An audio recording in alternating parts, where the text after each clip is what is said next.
because I may have forgotten. Plus, I just need it. Just makes me happy. Yeah. So, okay, so I'm gonna start top left corner and Okay. move. Okay. So Okay. so this starts from our January podcast to Mm-hmm. last podcast, and it's top left corner is Noah's Ark Mm-hmm. because we had that conversation with Defiled. Mm-hmm. Next to it, there's that pile of entrails with a cum stain on it. That's Defiled entrails. That is. Below that, that is a chair with some pants on it. Those look exactly like the pants too, Yeah, I which just is the found a best part. clip art of some pants. That's it. Pants. Pants. Um, and then next to that is a Bible because we had a conversation with Defiled about the Bible. Mm-hmm. On top of the Bible is a frog that is rainbow because we talked about gay frogs.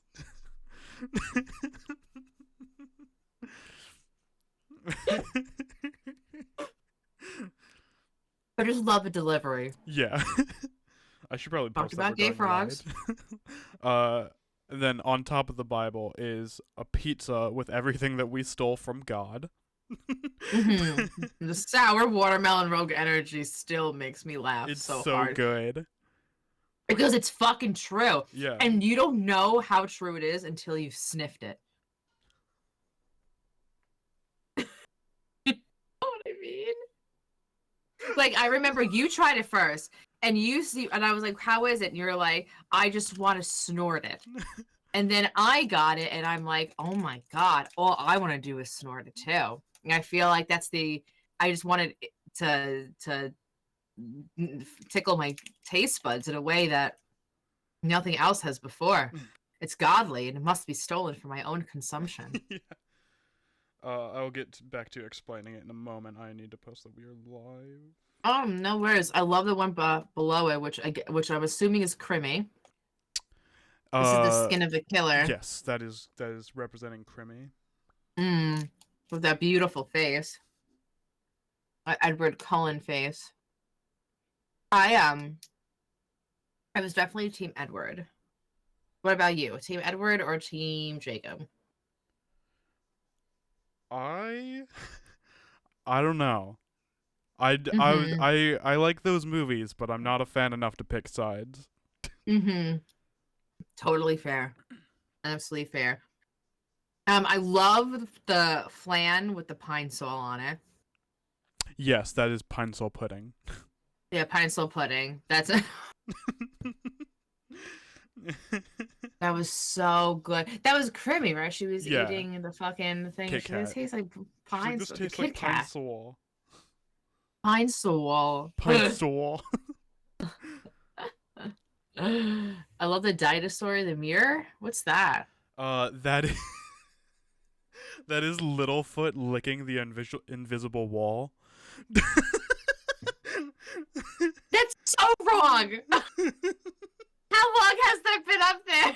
That's been up there since Crimmy's episode, I think.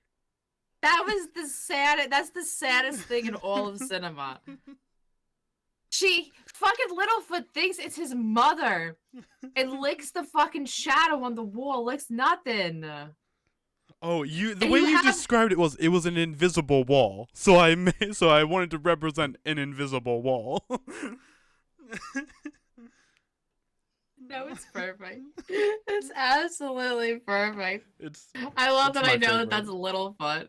Oh, I have a first. It's I had to find something to represent him like licking something.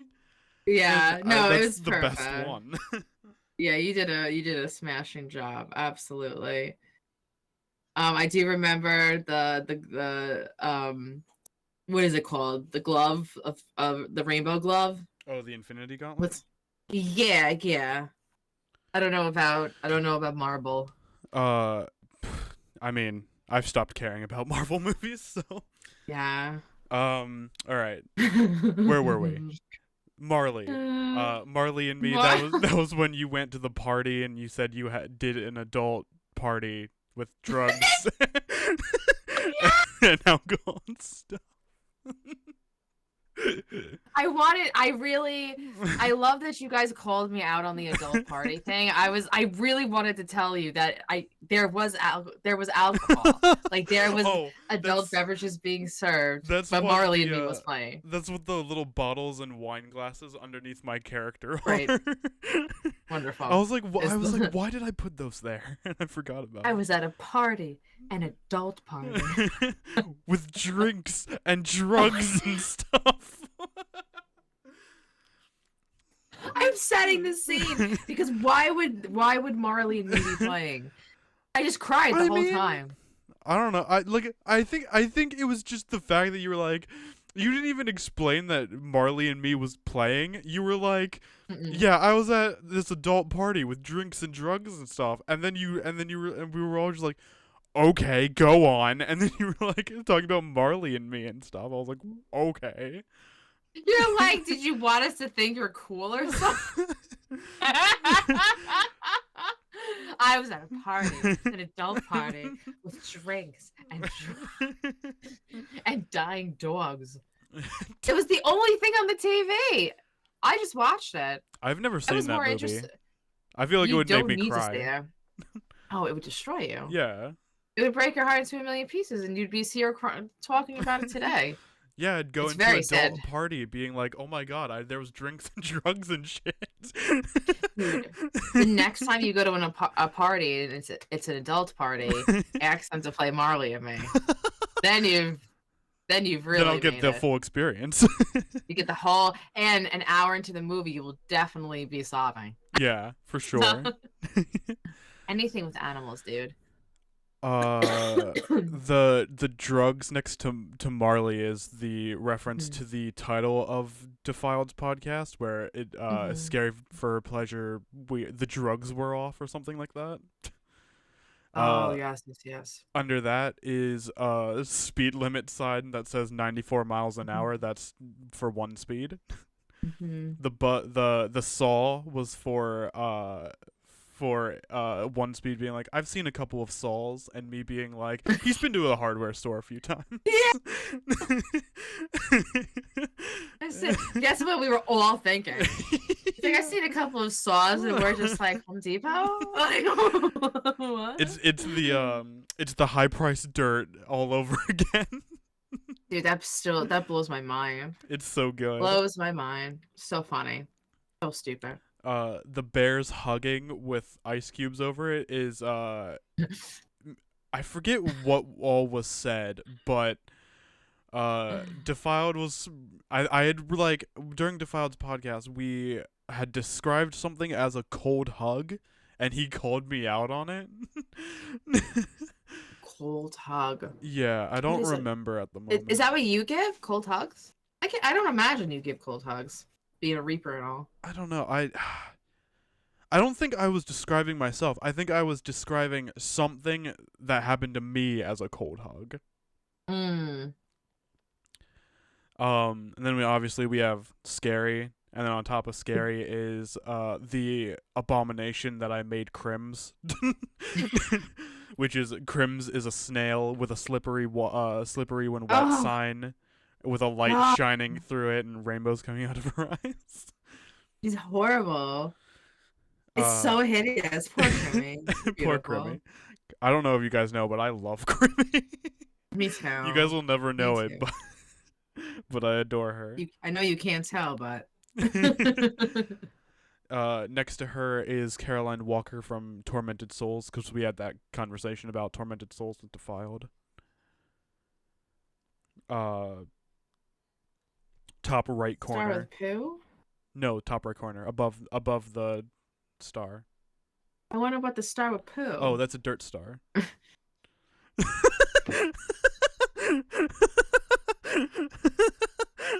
It's not poo.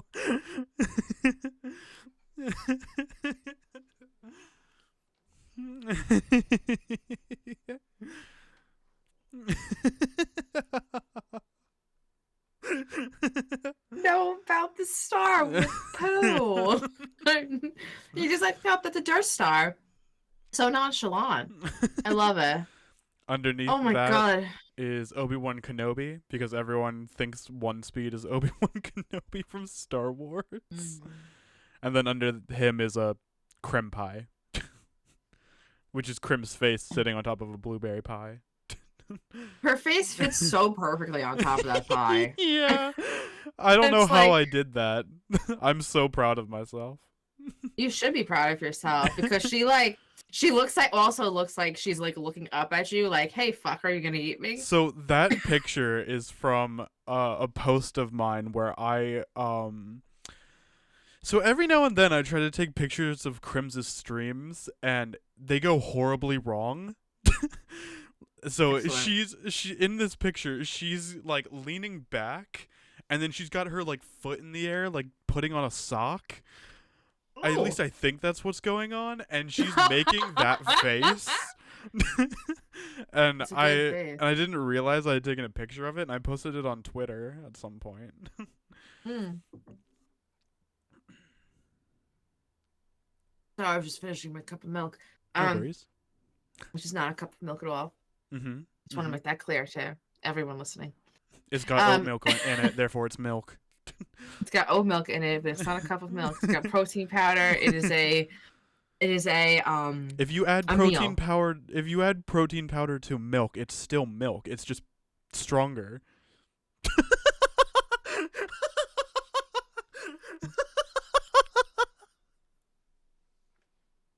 Sorry.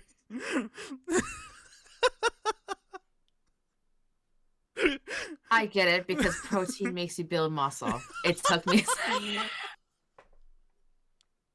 That's why it's stronger. I'm like, wait a minute. I don't know if you saw me short circuiting. I like the way you just said that. Chat didn't see it, but I saw it and it was funny. Excuse Bless me. you. Oh my Oh my gosh, God. that was my milk coming out. Don't say that. I know. I don't think before I say anything. That's a problem. It's a bad trait, but it's good for improv. That's true. That's right? True. It's like you like I say like I'm going to a house. Yes, and yeah. That's not how it works. That's how it works for me right now. Yes, and I know the rule, but like I don't think you specifically say yes and. I think you say yes and. No, you say yes and then you improv. Yeah, but I didn't know what to say. So I didn't know what to say, so I stopped. Like I know it's not like I'm going grocery shopping to get cookies. Yes, and well that doesn't make sense. How do you improv? I don't know. You're like, I'm going to the the grocery store to get some cookies, and then someone else goes, yes, and you gotta get some milk too. Oh, that was good, Max. That was just I would an have never example, thought but about it. that's you know. That was good. And then just gotta keep the bit rolling. Yeah. So like, I like, and then so I say yes and the milk thing, and then you're like, yeah, and while I'm there, I'm also gonna get these things as well. You know. I don't know. too many It's not supposed things to be at the funny, grocery but, like, store. The grocery store gives me anxiety. Dude, Are yeah. you a list shopper or an aisle shopper? I make a list. Okay. So I am also a list shopper as well, and I think that it 100% stems from I think that I was tortured as a child. My mom would I feel like this is a type of torture. You can tell me if I'm being a little dramatic. I know I'm me. My mom would take me grocery shopping, and it would be a 3-hour experience because she would go down every single aisle and look. It was never any less than 3 hours. It was horrible. So then as an adult, when I can grocery shop for myself, I always made a list. I know where everything is in the store that I go to. Bing, bong, boom. I'm out. Yeah. You know what I mean? Mm-hmm. So I know that's unrelated to anything, but I just No, wanted to know. that's fair. I mean, I'm Yeah. just happy to get to know you more, you know? I know we've known each other for a year, but, like, just learning Oh, about you more every day is the best. you're so sweet. Well, we're about to learn more about each other. I think this is. You got so hesitant. Are you alright? No, I'm not okay. I'm laughing because I'm like, that did not come out the way I wanted it to. What I'm trying to say is every time we do this podcast, I feel like we learn something else about each other. But when I said it like ooh ah ee ah ooh. And that's it. Yeah, I get all stuttery sometimes. It's fine. I stutter so much. Oh yeah. I'm not a good talker. When I was going to college, you had to take public speaking as a course to graduate, and I left it until my very last semester ever to take it. I was with a bunch of freshmen, and I did speeches on like tattoos and how to make tea. Oh yes, my two favorite activities. Tattoos and twos. What? Jesus Christ. Tattoos and teas. I do love tea. Tea is great. Do you have a favorite? Yeah, Earl Grey cream. Nice. By Tiavana makes a really good one. It's like Earl Grey but thicker. Nice. Gotcha. But stronger. It's got protein powder in it. It's got protein. That was so fucking funny. It took me a second. Something's wrong with me today. It's still early, you know? I think I need more sleep, more milk. Yeah, I was gonna say I think you need more milk. I need more milk. Max, I told you about this shirt at the beginning of the week, and then I bought it. Nice. And then he lives so close to he's on the East Coast like we are, so if you order from him, you get like stuff like 2 days. Nice. But I'm like, oh shit! I'm like, that's the best fucking shirt ever. My husband was like, Bruce should be on there just for a giggle. I'm like, Bruce should be on there for a giggle. I feel like he's an honorary Raimi. I think so. I think he's been in he's been in most of, if not all of, Sam Raimi's movies, right? Yeah, most of them. Nice. Including the one he directed with the superheroes. Mr. Marvelous Time Traveler. What's his name? Let me try again. I don't know if it's Marvel or DC, but it's one of the newer ones. Who directs it? Sorry? It's Sam Raimi. Sam Raimi directs it. Oh, and Doctor Strange in the Multiverse of Madness? Yeah, I was close. What did I say? I don't remember. Mr. Marvelous. You said something with time. And the Timekeeper or something? I thought it was about time. Well, he's in that. Yeah, Campbell's in that too. Because Doctor Strange has the Time Stone. That's his, like, power. It's in his necklace. Nothing. Okay, that's fair. I know nothing about time stones. I could explain to you the entire Marvel Cinematic Universe, and I feel like no one would understand.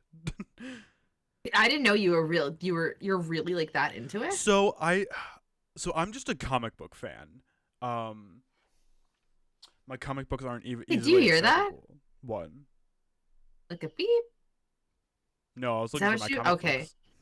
Oh, never mind. Maybe it's just the people in my head right now. Oh. Just kidding. Beep. No, I keep hearing beep. Like, I heard it twice, and then you looked over. I'm like, oh, maybe it's this amp. No, my comic books are in my closet. They're not easily accessible. I was gonna just show you some, but. Oh, okay. Yeah, I like the comic books a little bit more, just because I feel like they're not as like. It's not as that they're not as loved. They're just not as popular. You know? The comics? Yeah. And who wants to read? I do. They have pretty pictures. You are an enigma. You are. I feel like most like kids nowadays don't want to read. Like you are seriously you're older at heart. Mm-hmm. You like all the older music. You are cool and hip. Mm-hmm. You know, you're not well, oh man, cool, trap music. I think you're pretty cool. I Thanks. think you're a cool person. Definitely. Thanks. And they say never meet your heroes, but I meet Allie on a regular basis. Every day we shake hands. We shake hands. I remember when we first met in Discord, I had no idea what to call you. Yeah. Well, it doesn't Because you help were that I like, change my name in that server like Mhm. once every like week. Like basically. I love it. I had no idea what I was calling. You were like Skelly the Quote Keeper. Yeah. Now you're like Skelly the Warden of Horny Channel. Yeah. It's That's my been favorite. constantly Skelly though. Skelly is just Yeah. like the main name. Who is Skelly? Do you not know why I'm called Skelly there? No, I don't. So, do you know the cartoon He-Man?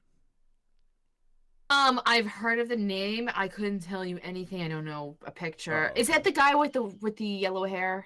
Yeah. And he's Okay, like so I know what he buff, looks like. and he's got like the harness yes. on. Yep. Yep. So his villain, his name is Skeletor, Mhm. and I forget what GIF I was trying to post in the VC when I was talking to Dar and Mop one day, but I accidentally posted Skeletor running away, and that has been and Mop just took to calling me Skelly. I love that. Yeah, it's I great. love how nicknames are created. Yeah. I didn't go be Allie until about like 5th grade, and I was spelling it Ali, which is Ali, which is incorrect. So if any Allies hear this and you spell your name like that, you're spelling it incorrectly. Stop doing that. And then I got a birthday card. Someone my mom works with, and they said Allie, Allie, and I'm like, oh, I like that way better. Mm-hmm. So then I just started calling myself Allie. I love it. Sometimes people call me Al, and I don't know why, but it gives me such a rush. Like my boss would be like, I don't know, Al, and I'm just like, I don't know why Al is so cool to me. Like my when I used to play what's that game? Fuck, with the imposter. Among Us.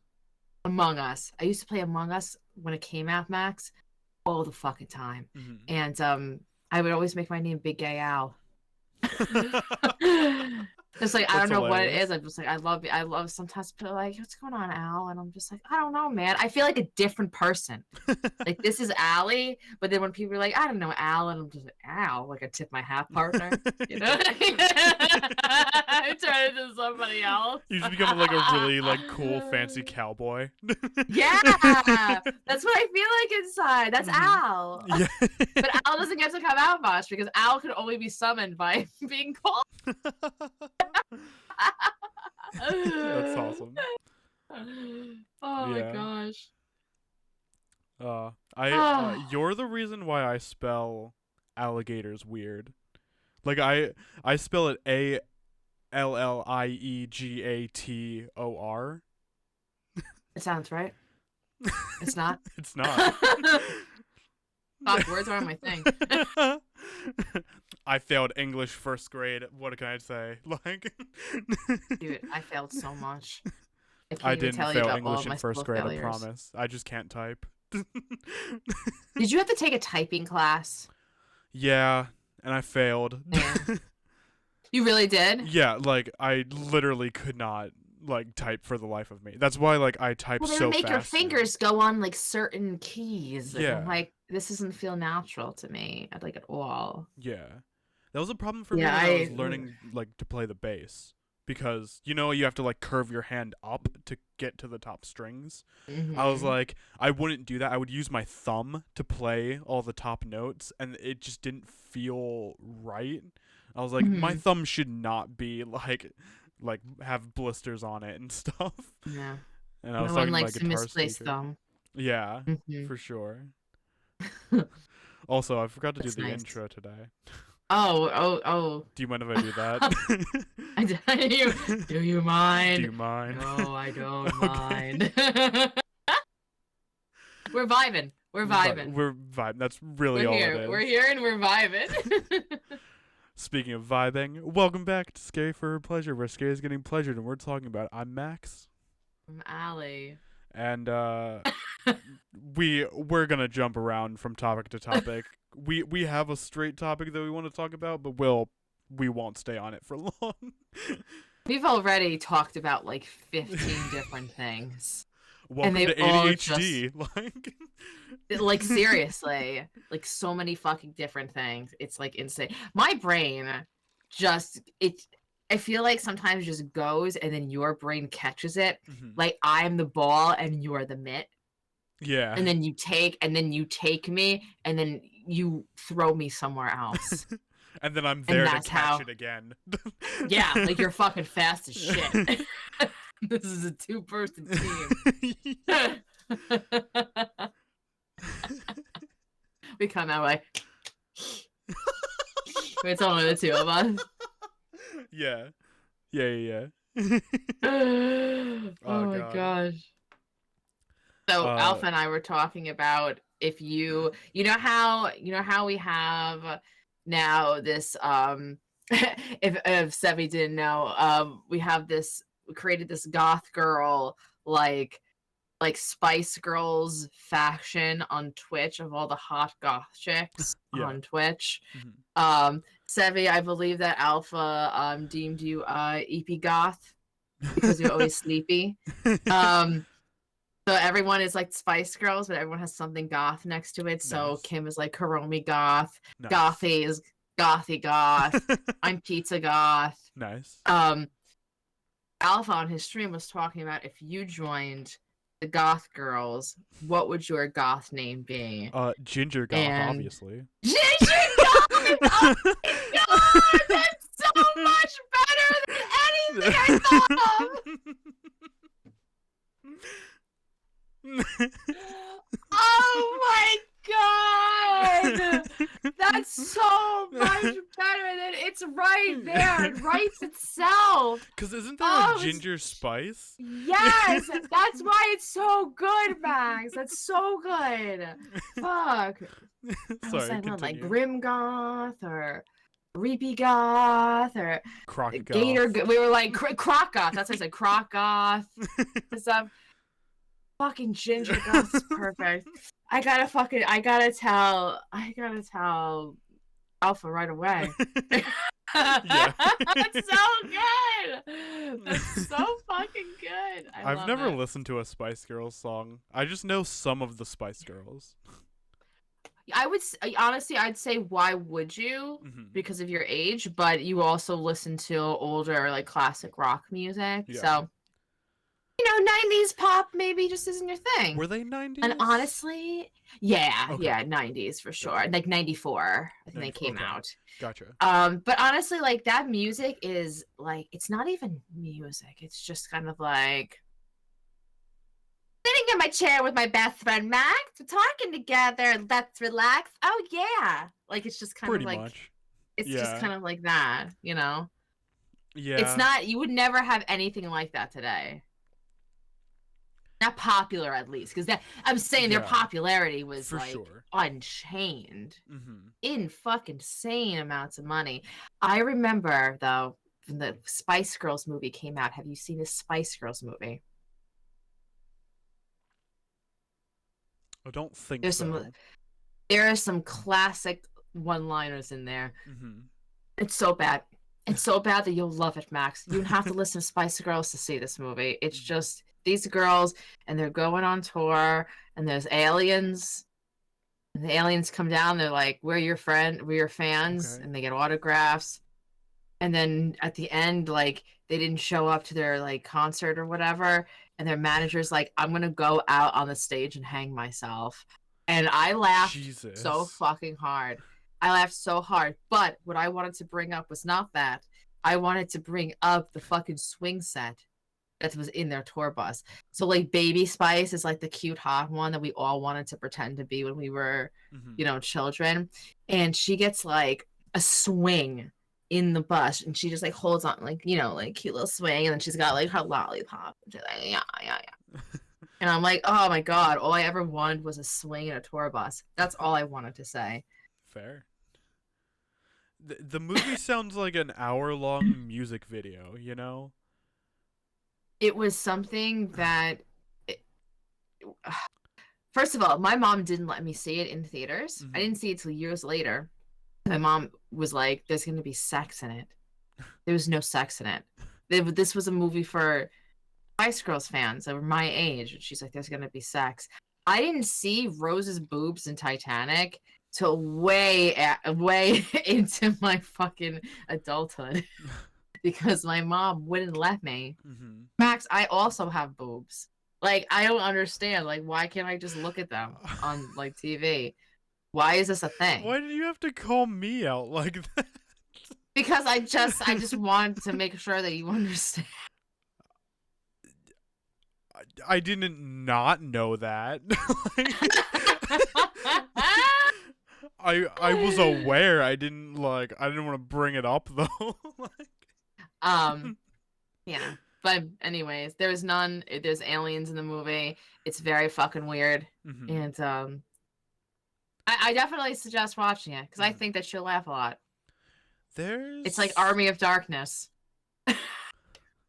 I somehow doubt Spice that. Girls movie. There's It's almost the same amount of corny. gotcha. There's Speaking of corny, High Corn. There's a Disney Channel movie. It's about a girl group that's kind of like the Spice Girls. Cheetah Girls. That's the one. I've seen those movies. Cause we are sisters. We stand together. We make a one big family, though we don't look the same. Sorry. I feel you. Yeah. I don't remember anything from those movies. That and the girl from Cheetah Girls used to be in a band that I listened to, like a girls group, Yes, the when I one was a girl from kid. Cheetah Girls. The what Adrian something. Oh, okay. She was in a band called 3LW, which I think stood for Three Little Women. Gotcha. They actually, do you remember that show Taina? You probably don't. Can't say I do. Taina. Yeah, they were on the anyways. Yeah, so I knew that girl from 3LW, and then she did Cheetah Girls. And then that was it. They were cheetahs, and then they ran off together in the woods. And you never heard them again. That's what Wasn't happens to Disney stars. wasn't one of the Cheetah Girls Raven and That's So Raven? No, I don't. No. She was. I don't think she was a cheetah girl. Okay. I don't know who I'm thinking about then. I watched That So Raven so much. I can't I can't remember like much from that show. I remember like she has like what future seeing powers or something. Yeah, Gotcha. yeah. She just like cutting like celery, and then all of a sudden she's like, Yeah. and then the camera goes whoa. Yeah. And then she sees something in the future. She was part of the Cheetah Girls? No, wait a minute. Yeah, What? I'm gonna have to look this up. Holy crap! Hold on. The Cheetah Girl? Holy shit! She was. I just thought there were 3 cheetahs. Oh wow. Might Okay. be. I thought there was only 3 cheetah girls. One of the ladies in Cheetah Girls. Listen, looks I know like- my gay history, Allie. I'm sorry to ever have doubted you, Curtis. Fair. Is one of the Cheetah Girls in one of the ladies in Mean Girls? In the new one or the old one? The old one, the one with Lindsay Lohan. I don't think so. Because the picture I was 'Cause looking that's at, she looked like the girl from one of Plastics. Oh no, no! I know the one who has the toaster strudel. Yeah, Yeah, no, that's not her. that's not her. Okay. Yeah, I fucking love toaster strudel. I Have you haven't had ever a had it, toast. Max? I haven't had one in years, but I want one. It's like one of those treats that makes you feel like a child again. Yeah. You know what I mean? They make cinnamon toast crunch ones apparently. Cinnamon toast crunch toaster strudel. Mhm. And I gotta try that. That sounds fucking wonderful. Have you ever had the much better spin-off of Cinnamon Toast Crunch, French Toast Crunch? I don't think so. There's an apple cinnamon Delicious. version. It's so good. Pretty sure that's another one of the things we stole from God. Apple cinnamon toast crunch. Yeah. Well, we gotta put it on the Bible. We got on the Bible, not in the Bible. Yeah. No, we don't want to squish it. We might want to nibble on that later, you know? A little something, something. Num num num num num. God damn it. That's hilarious. Oh god, so do you ever get like, I feel like Katie gets this way too. Or maybe you do, and maybe you guys do, who's listening right now or watching. You get a craving for cereal, and then for like 3 to 4 days straight for like dinner or like a meal, all you eat is cereal. I'll get that way like twice a year, and I'm like, I just need cereal. Yeah. I definitely I definitely have been feeling that recently. Mm-hmm. So it's funny you bring that up. So what would be your cereal choice? I've always been a Rice Krispies person. Just regular Plain Rice Krispie? Yeah. What's the appeal? Crunch. Is it crunchy? I thought they would be soggy, no? Well, they get soggy, but I don't know. I kind of like soggy cereal, personally. I do too. And Rice Krispies, they have the little, makes a little noise, right? Yeah. When you eat it? That's nice. I like that. It's that comforting. Or Captain Crunch. Oh, yeah. Just plain Captain Crunch. I love Crunch Berries. Oops, all berries. I think that Crunch Berries would be probably one. Do you like cereals with marshmallows in them? Like Sweet Nubbins? Really? I don't know. Cereal marshmallows aren't my favorite. They feel like. Do you know astronaut ice cream? Yeah. They kind of taste like that. They do. And I'm not a big fan of astronaut ice cream, personally. Why would you have it if you're not in space? I mean, I don't know. I mean, the concept of it is cool. Like, just eating it is fun, but I wouldn't try it again. Like, I imagine you at the store and you're like, "Oh man, I'm hankering for something sweet," and then like there's an aisle and it's just like Ben and Jerry's, and then it's just fucking like astronaut ice cream. You're like, what should I do? What is is there like a flavor of ice cream? Because I say Ben and Jerry's because that's like my favorite brand, or one of my favorite brands, and they have so many like iconic ice cream flavors. Is there anyone that stands out to you, like that you really like? I don't really have a favorite brand, but only because my favorite ice cream is cookies and cream. So of course. So like, you pretty much can't go wrong with it. We can't. I think Oreos. Cookies and cream is classic. I think Oreos has something.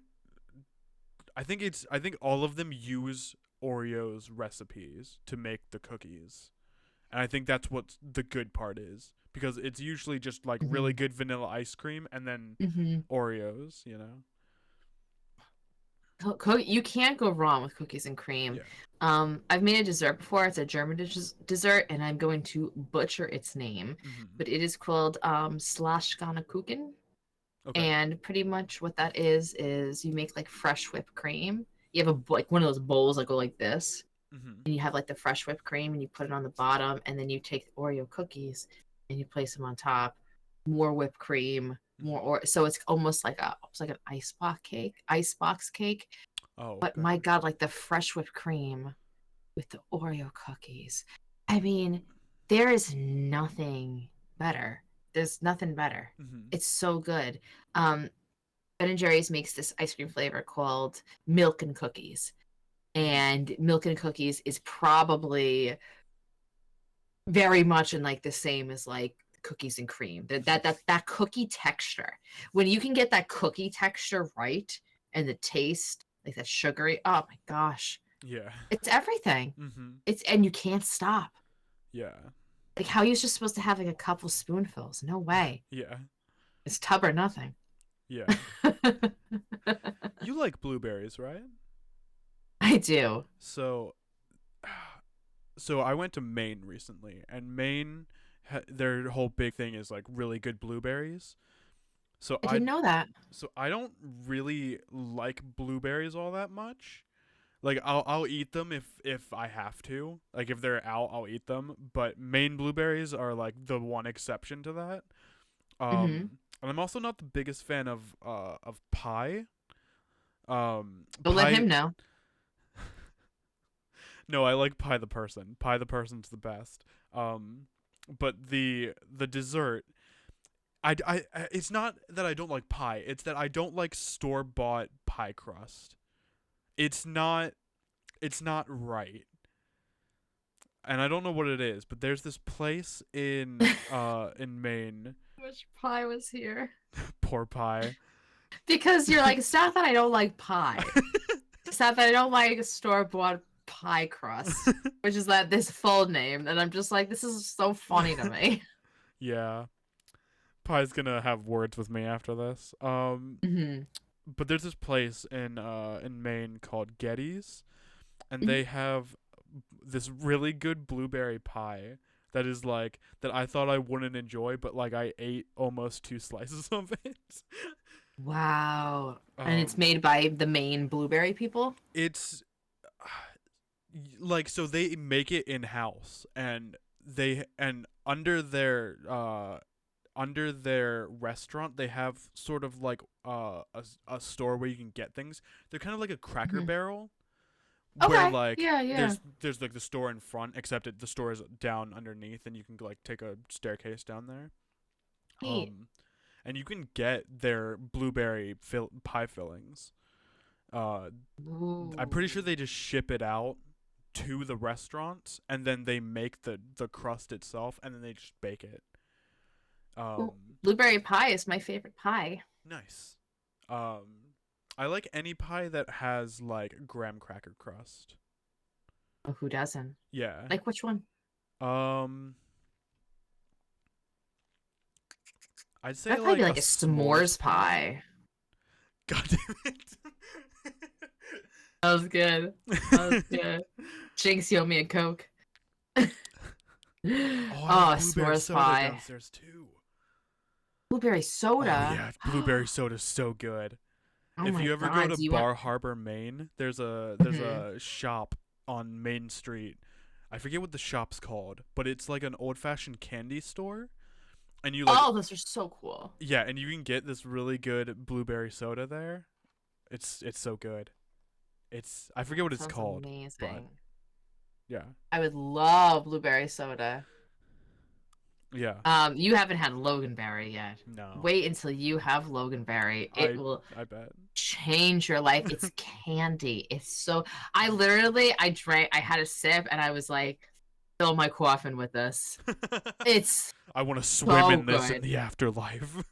Yeah. I never want to be away from Loganberry. Uh-huh. Oh, so good. You can only get it in Buffalo. Like that's Oh, yeah. I need it. I need it. September can't come soon enough. Wake me up when September comes. Yes, that's the one. That's My favorite the Blue Night song. Blue Night. I love that. I had a guitar, an Epiphone, Gibson Epiphone that was like a blue, and it was like a blue burst, and I named it Blue Day. Nice. Random. So fucking random.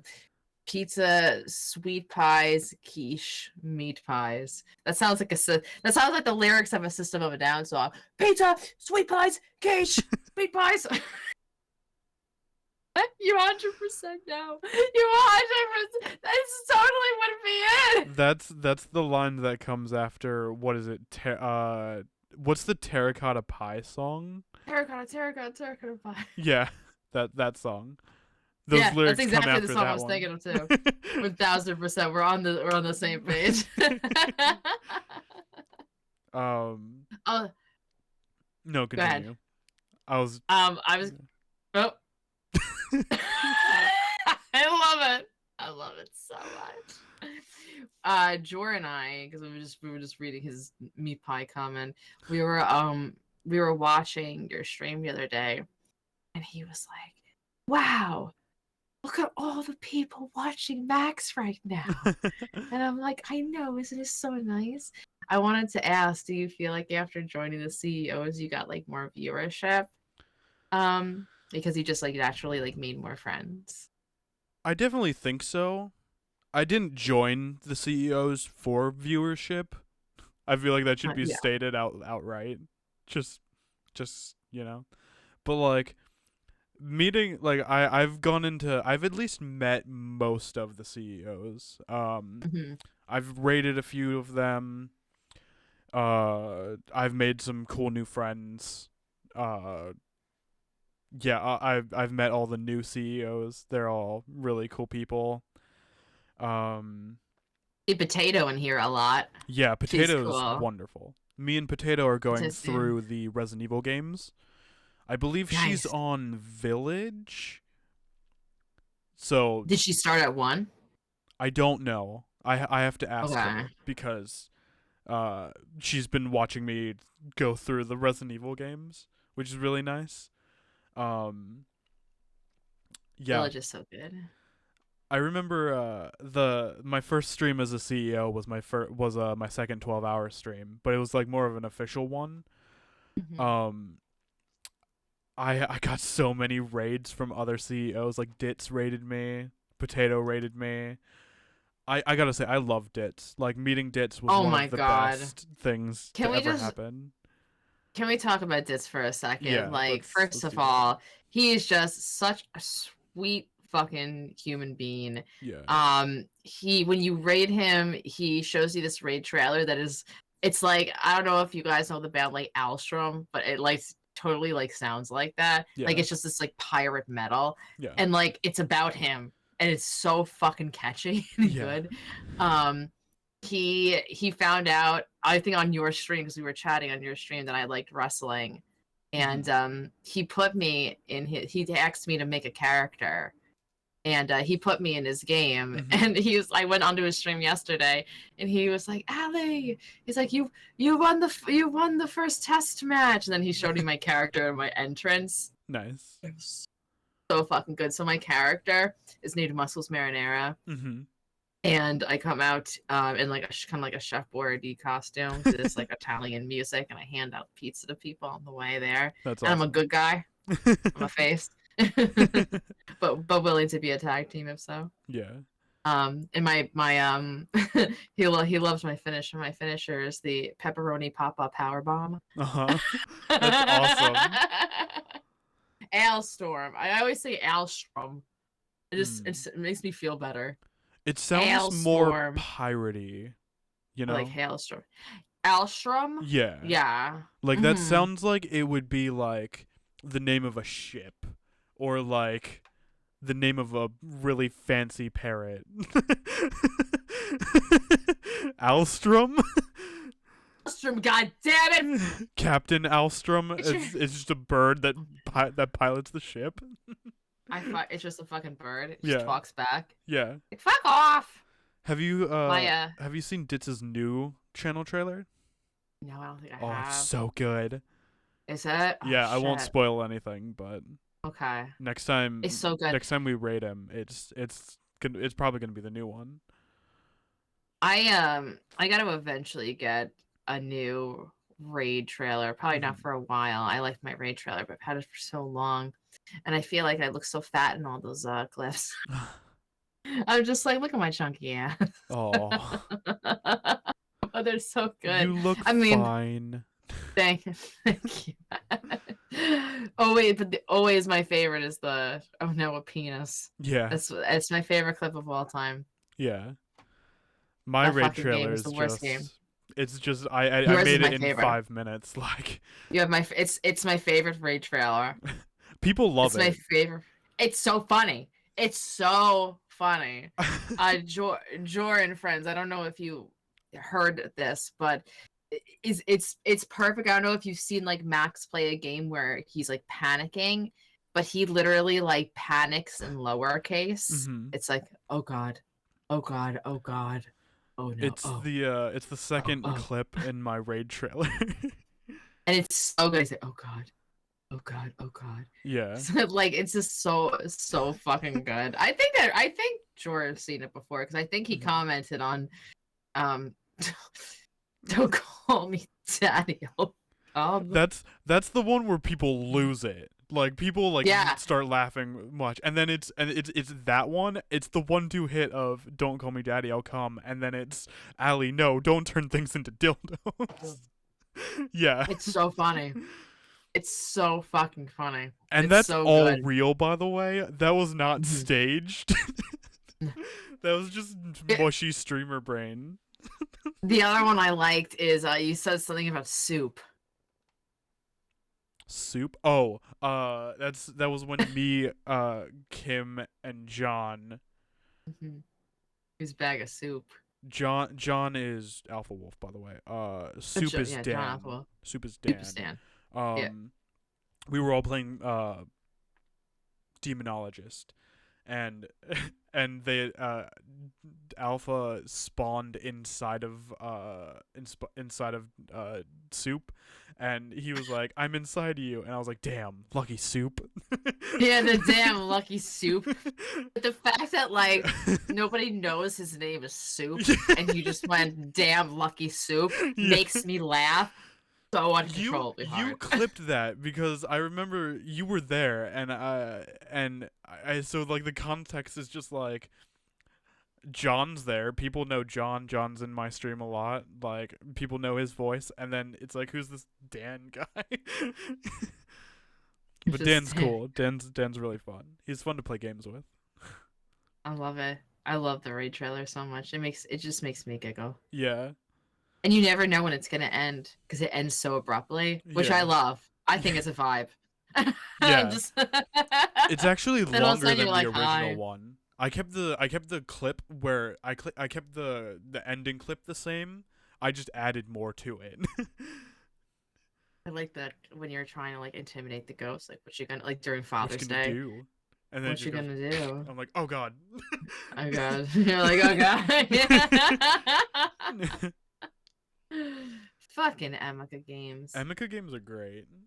I love them so much. So fucking much. I hate the fact that people like shit on them all the time or they'll buy them and then they'll return them Yeah. because they're so short. But that's my jam. I like the short like walk through spoopy, like I pick up the key and then all of a sudden grandpa's behind me with half his face off. Like I love that shit, you know?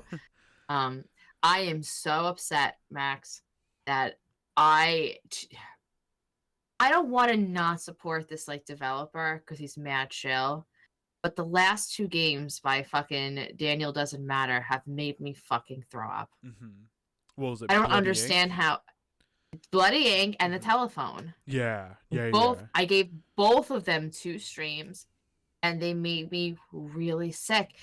It's like the going back and forth in like that. You know what I mean? Just like Like being like in one setting and then just going from one side of the house to the other. yeah, over and Okay. over. It's different with Resident Evil. Resident Evil doesn't do that to me because I know that's a lot of back and forth, but it's different. But This is like Resident Evil has a lot bigger of a space. yes, I think that's what it is. And I think third So person also helps, if that makes sense. I think it does too because you don't feel so closed in. But it was really, really, really bad. Like it sucks because I really like these games. I like the Lost Alone games a lot. Those are way scarier than I mean, I haven't obviously finished the telephone or Bloody Ink. Excuse me, but those 2 games are way less scary than Lost Alone. Those 3 games. Those 3 games are so good and they don't make you sick. Mm-hmm. These 2 games, man, it was so bad. I was literally like crying after stream because I was like, I feel so sick. Oh. Like I took Dramamine. Yeah, I was gonna ask. Like what the fuck? Yeah. Yeah, you took It that fucking on sucks, stream, man. I believe, Because I remember you were like, yeah, I Yeah, need to go take this, and you said BRB. Yeah. because I definitely knew that like this was a game that was gonna make me feel sick. And good job. Good job on doing that game. I'll never know how any of your games end now. Fair. Yeah. I get motion sick in like a lot of the games I play, like when specifically when so like My Friendly Neighborhood has like really good settings to prevent motion sickness, and which is really nice, and I found that out the other day. And uh but like sometimes the sensitivity, like, just like I'll turn it down like a good bit, but it's still the same, and like the jerky like camera swaying motion like turns my stomach. And then also if I turn head bob off, it should be off, like no matter if I'm walking, running, like crawling. If I turn it off, it should be off. And I was talking to Kristen about this, this should not be a thing. Like these accessibility settings should be more, like, should work more and better. Why is it that I turn off head bobbing, but then like I have two weapons in my hand, and when I walk and I'm doing this? Yeah. Why am I doing this? I mean, Yeah. that's head bobbing. I turned you off. Yeah. Like, what do you think head bobbing is? And like I hate head that bobbing shit. doesn't really happen in real life. Like it's specifically a game thing to make it feel more realistic. It's just like, I don't know. You know what game did that, Max? What's that? Was Outlast. Yeah. You turn the head bobbing off, and you still got this, because I turned the head bobbing off, and then within the first minute of the game, I went, "Fuck, guys, I'm not going to be able to do this," because it was still bobbing. Eventually, I just kind of got used to it.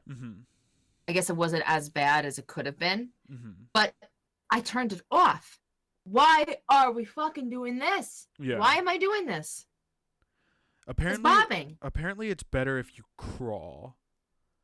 If you know Kristen Rose, another CEOs of Screams, she talks about accessibility settings like a lot, and you and her would get along nicely because you both have the motion sickness and all that. It's crippling. Yeah. And it's like it prevents me from playing like games too. Like you saw those two games I couldn't play. I couldn't play Amnesia. I tried doing Amnesia Dark Descent. I couldn't do it, so I didn't even bother with the bunker. You know, it sucks. Yeah. It really sucks. There's even parts of like Papa Combo games now. There's a Papa Combo game called Rewind or Die, which was pretty cool. Like the beginning was like a blockbuster type thing, you know, very like retro and neat. And they've been adding a lot of chase scenes. And when it's a chase scene, that also makes me sick. Getting chased makes me sick. Seeing, you know, really fast. I'm not a good passenger. You know? Gotcha. So why there was remember that game, The Wine, that I started playing that also made me sick? That actually had an option. It was the first time I ever saw this accessibility option, where it said, like, we understand people get anxiety from being chased. You can turn off being chased. Oh, it's like nice. It was like really cool. Like if you didn't want to be chased, I think it said after the first minute they stopped pursuing you. It was like something really specific to that. And I thought that accessibility option was really cool. Yeah. That's something that should be I've never seen that. More. Yeah, I've never seen that in any other game but Horror Tales The Wine. And it was like a nice little thing. Like, we understand people get anxiety, you know, from being chased. We have this option that the monster will stop chasing you after X amount of time and won't continue. You know, I was like, oh, that's nice. Yeah. Like, I like that. I wish every game had that. Yeah, I love when developers care about their fans, you know? Absolutely. Like, yeah, like if I were ever to make a game, I would talk to like you, Kristen, like a bunch of other people who have like who need accessibility settings, and I Mhm. would add those in first Mhm. and like make sure like they work and make sure like you know they Mhm. don't just like take it off for like one specific thing, you know? You like hand me like the demo of their game, and you're like, Allie, tell me if you puke. We're testing the head bob, the motion blur. Yeah. Let me know if you get sick or not. Yeah. I don't like motion blur either. I turn that off Oh specifically yeah. cuz What do you need it for? yeah. And also, it just fucks up your game, Mhm. especially if you're streaming. Maybe if you're not streaming, it's fine, but streaming a game with motion blur, like if you kept it on for like Demonologist or something, like every time you turn, it's like, Yeah. what? You don't need that. It's like you're going into You like don't light fucking, speed. It's yeah. like what the What the fuck? fuck do I need that for? I need to see. Yeah. I don't know. Jesus. I agree. More accessibility with games for sure. Um, because it's I want to play your game, man. At Yeah. the end of the day, I just want to play your game, and having no accessibility for people who have weak constitutions like myself sucks. So Yeah. that's all I got to say about that. Bring in the dancing lobsters. Bring in the T-Rex. Yeah, bring in the T-Rex. Is that Speaking is of that the T-Rex. transition? Yeah. No, I we don't rewatched have this to movie. yeah, I watched it last night as well. It is okay. So you asked me a while ago, like a month or so ago. You're like, have you seen this movie called Tammy and the T-Rex? I told you I have not. I've seen the cover for it on Shudder, which is where I assume you watched it too. Yeah. And you're like, you need to watch this movie because you will love it. Well, I have to say this, Max. I fucking love it so much. And I told you like right away it reminded me of Toxic Avenger, Mhm. and again it reminded me of like just like cheesy, just there's just like so much cheese. Yeah. Like it's kind of like that like Evil Dead cheese. I love it so much. I looked up the year, it was 1994. Yeah. Which I'm like, oh man, like it almost felt like an 80s movie. I wasn't sure. Yeah. I looked It it was up. It fantastic. was Army of Darkness came out a year before, same Mhm. year. I'm Like not sure what year it was. they feel like very similar movies. Like Yes, yes, they yeah. absolutely do. I loved it. Yeah. Um, do you wanna give like a little like synopsis about S- it? So I want to say this is either like Denise Richards and Paul Walker's first movie, or it's the movie that made them popular. Like it was like their break movie, you know? Mhm. So Denise Richards plays Tammy. Paul Walker plays what's his name? It's not Billy, What it's the is his other one. name? Yeah, what is his name? I just watched it again. Yeah, Just call him Paul Walker. Paul Walker. Yeah, so Paul Walker plays That's what it Paul. is. Um Yeah, so perfect. so Tammy has an ex-boyfriend named Billy. Billy is like a gang leader? Would you say a gang leader? I just think he's got like a big posse behind him. He's like That's fair. the leader of like a greaser gang, like a high school Sure. greaser gang. Mhm. Yeah, pretty much. So I should probably say spoilers for this movie real quickly. It's been If you 1994. Yeah, but it's a good movie. People should watch it. So if you haven't You watched should watch it. it's on Shudder. Yeah, visually, this is nothing. You have to see this for yourself. Yeah. It's unbelievable.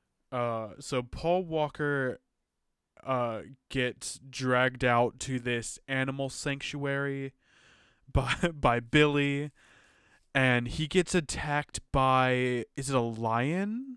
I think it's a lion. It's the one with the big mane. Yeah, that's a lion. Okay, I wasn't sure. That's fair. There's the other thing. It's fair. called tigers. Yeah, those are orange and black. Okay. Yeah. So he gets attacked by this lion, and he gets taken to this hospital, and this mad scientist who has a mechanical T-Rex goes to steal Paul Walker's dead body, and they put his brain inside this T-Rex, and that is the movie.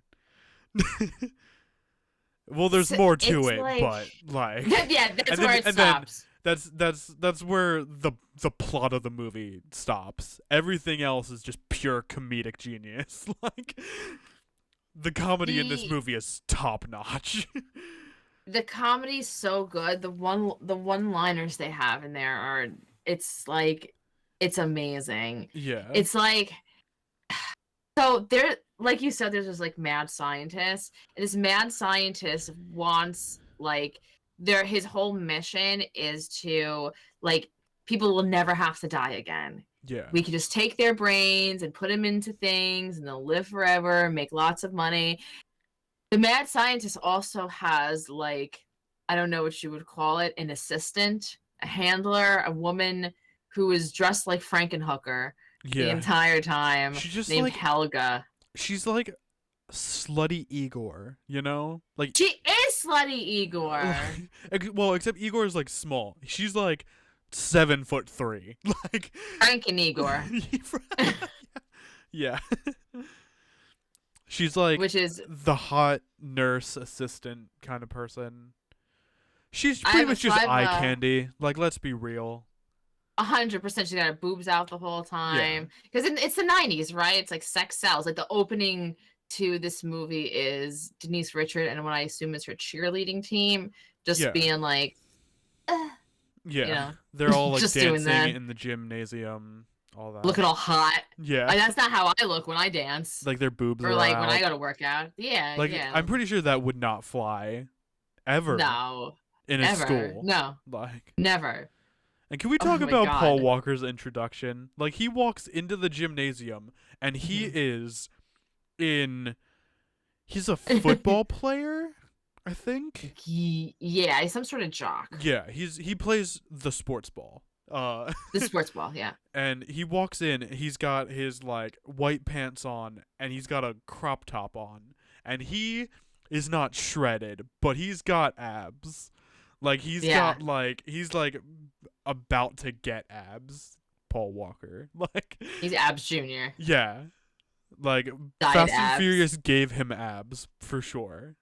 Like, he's Him, almost the there. T-Rex, started his abs. Yeah. There's that, and then like, and then Tammy and him walk out of the club, and they're out of the gym. It might as well have been a club. They were dancing like it was. Might as well. A strip club. Yeah. Like, Jesus Christ. So they're walking out. He gave her a flower. And she was like, "Oh, I can't be seen with this. Billy will beat you up." And he takes a bite out of it. He just eats the flower. I'm sure it was delicious. Yeah, he was just like, I think he was asserting his dominance. He was just like, yeah, well, can Billy do this? And then yeah, and then Billy comes up in his like convertible car, being driven by his friend, and Paul and Billy get into a fight, which ends by both of them just grabbing each other's junk. Yeah, and the police officers had to tear them apart from each other. And they literally describe each other's dicks. Yeah. And one of my favorite lines ever said in a movie comes up, and they let go of each other, and Billy's down on the ground like writhing in pain, and Paul stands up and he's fine, and the police officer's like, "What's wrong, bud?" And she got balls, and he goes, "I'm wearing a cup."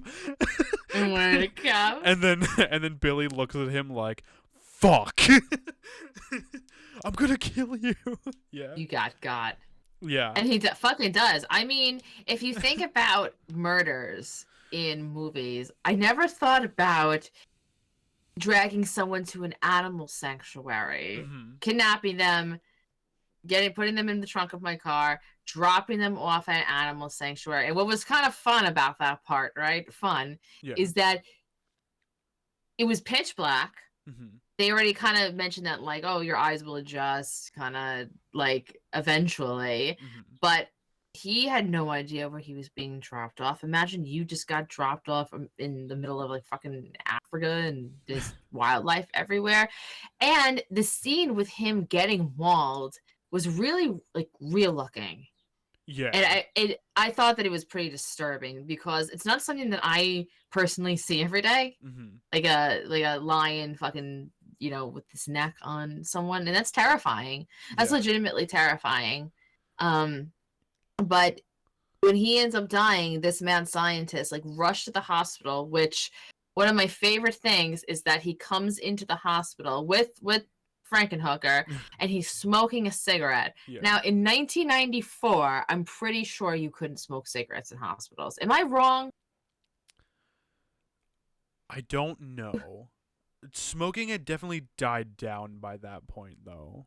But in hospitals, like I maybe seen in bars. Like Isn't the receptionist smoking?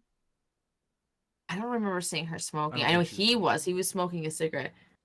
No, you couldn't. Thank you, Okay. Faye. Yeah, in a hospital in 1994. So he comes in smoking a cigarette, steals the fucking body, and then takes the body to his lab. Then, like, they have this whole surgery scene, Yeah. which I have like notes that I wrote down on this because this is so fucking funny. Yeah. Paul Walker oh yeah, oh my god. When he dies, Paul Walker and the mad scientist comes in, he bangs on his chest and he's like, "Live, Oh yeah. live, Live, live. live." Well, he's dead. Which made me funny. Oh, he's dead, just like that, and made me laugh so hard. Yeah. And then he takes him to Wait. Before we go on, yeah, the hospital scene. yes, Before the mad scientist comes in, yes, your favorite character makes his first appearance in this scene. Uncle Bob is laying there in Paul's room, just drunk with a flask, passed out. Michael is Paul Walker's name. That's his name. Thank you. She yells it so much, and yet it's so She forgettable. yells it so. Yeah, I'm trying to think about it because she's just yelling it. Yeah. Constantly. Another one of my favorite lines is by Byron in this scene where he's like goes to sit down in the chair, and he like finds the uncle, and he's like, "Life's so tough. May I?" And he takes the flask. He takes a swig out of it. It's so good. He hands it back. So fucking good. Yeah. When he takes the body back, I don't know if you noticed that the actor who plays that surgeon, that's definitely the asshole kid from Children of the Corn. Oh, gotcha. Yeah. Right? He has that face. The kid, the guy who's like controlling the dinosaur in the beginning. Yeah, they bring Paul Walker back. They cut off his thing. Yeah. He's the other guy. He's the guy who's the first kill. The first kill. Yeah. He's the first guy who gets murdered by having his head chopped off and then his body is still wrong. I cannot stand that character. I don't know what it is. So bad.